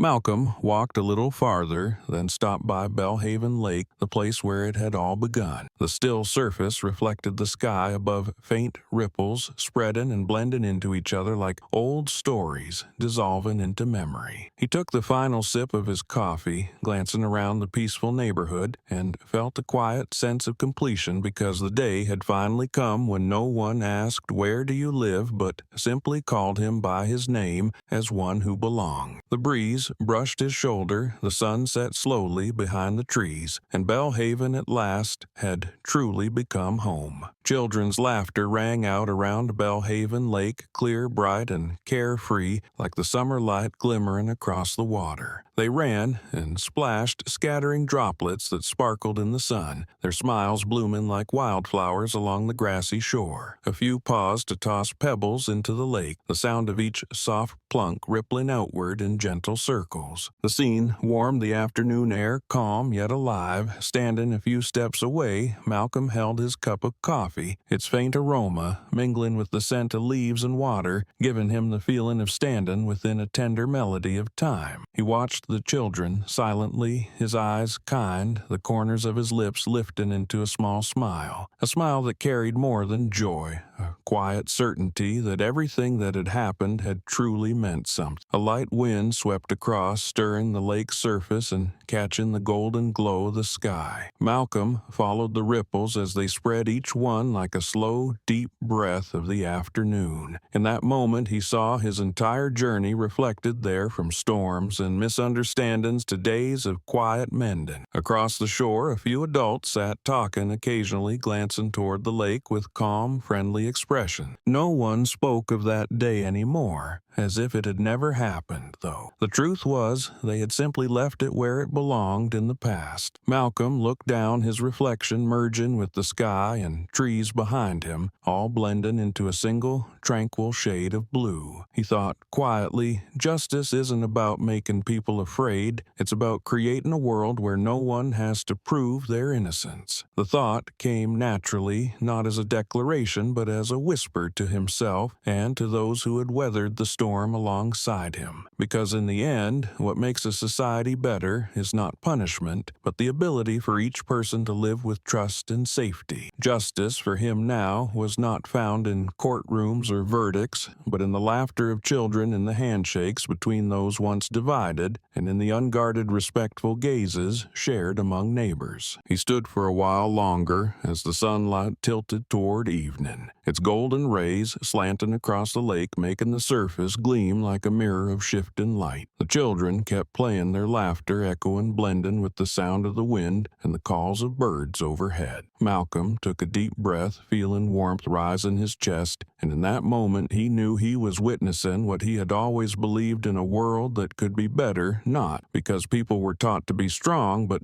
because they learned to understand. He took the last sip of his coffee, the taste softening on his tongue, his eyes still fixed on the lake. The water was clear, still, and reflective of the blue sky, just as it had been the first time, but this time he knew its peace was not a gift chance, but the result of people who had chosen to change enough to deserve it. The afternoon in Belhaven drifted by beneath a gentle sunset, the breeze carrying the scent of freshly cut grass and the cool mist from the lake washing the air clean after years heavy with silence. Malcolm Pierce leaned against a fence, the last light of day slanting across his shoulder, reflecting off the rippling water in flickers of gold. Children's laughter carried from afar mingled with the murmur of adults and the whisper of the wind, creating the complete sound of ordinary life, peaceful, steady, and full of quiet faith. Everything here had changed, not because people had forced themselves to forget, but because they had learned how to look back. Malcolm knew this because every gaze he met now carried the calm that Belhaven had once gone without for too long. From across the lake, he saw Patricia walking along the path, holding a bundle of wildflowers. They greeted each other with a smile, saying nothing more, because between them, words were no longer needed. Both understood that the deepest wounds are not healed by apologies, but by living differently. Patricia now taught at the local high school, where she had started a small club about respect and empathy, teaching students how to listen before they judge. In the beginning, many doubted her. Time had made things clear, and change does not come from loud declarations, but from the courage to face oneself. Across the city, Kane was leading his first class of new recruits in the Ethics and Community Conduct program. Whenever he spoke of justice, his eyes lit up not with the confusion of a man once lost, but with the conviction of someone who had found his purpose. Power isn't meant to make others bow, Kane told his students, but to let them know they're still respected even when they stand on the weaker side. Those words often left the room silent because they didn't come from a manual, but from someone who had paid the price to understand the true worth of compassion. Doyle, who had left the force after the verdict, still lived in his old suburban house, tending his garden, reading, and devoting the rest of his life to quiet. Neighbors said he sometimes walked past Belhaven Lake, stopping for a long time at the wooden bench where everything had happened. Once, when someone asked if he had any regrets, Doyle simply replied, "I regret not understanding sooner, but I'm grateful I still have the chance to feel remorse." In the eyes that had once been used to giving orders now shone a humility few had ever seen before. Life had forced him to relearn how to be human, and that lesson, though late, still had meaning. The story of Belhaven gradually became the city's collective memory. People called it the day the lake reflected light, not to glorify or condemn anyone, but to remind themselves that every change begins the moment a person dares to pause and see themselves clearly. The local newspaper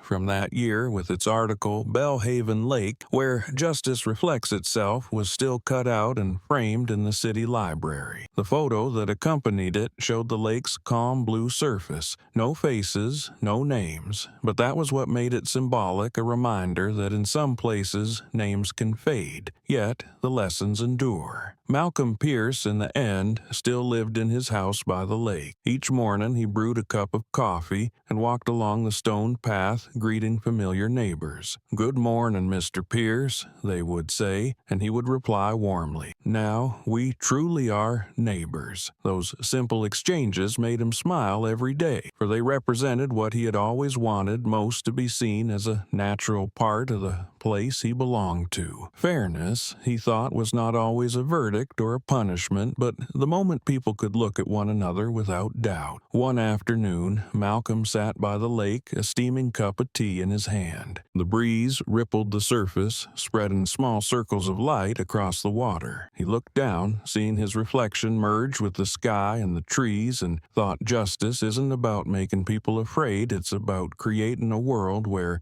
no one needs to prove their innocence. The thought echoed quietly in his mind, simple yet weighty. He realized that the struggle had never been about defeating anyone, but about helping people live in such a way that no one had to bow their head because of another. Children's laughter still rang by the lake, so pure that it made him feel the world, after all its noise and wounds, still had the chance to be good. He understood that every generation would make its own mistakes, but each could find a way to make them right, if someone was willing to lead by example. He had never thought of himself as a hero, only as someone who happened to stand in the right place at the right time. His calmness, it turned out, had become the most enduring sound of all, the kind of voice that doesn't need to shout for people to listen. Late in the afternoon, as the sunlight faded and the lake turned silver, Malcolm set his teacup down and drew in a deep breath of cool air, his heart light as if he had just finished reading a book and finally understood what he had once missed. Belhaven no longer held anyone who asked, "Where do you live?" because everyone already knew the answer. He lived among them within the kindness they had learned from him and in the peace he had patiently sown. That story over time was no longer just about a black man in a once prejudiced neighborhood, but about how people rediscovered their own dignity. If anything remained after it all, it was the reminder that justice does not come from the strike of a gavel or the weight of a verdict, but from the moment we choose to listen instead of judge, to understand instead of oppose. When people learn to bow their heads to hear one another, the world in turn lifts its own. And the surface of Belhaven Lake that evening still reflected a sky as clear as the first day, silent, simple, yet brighter than any ruling could ever be.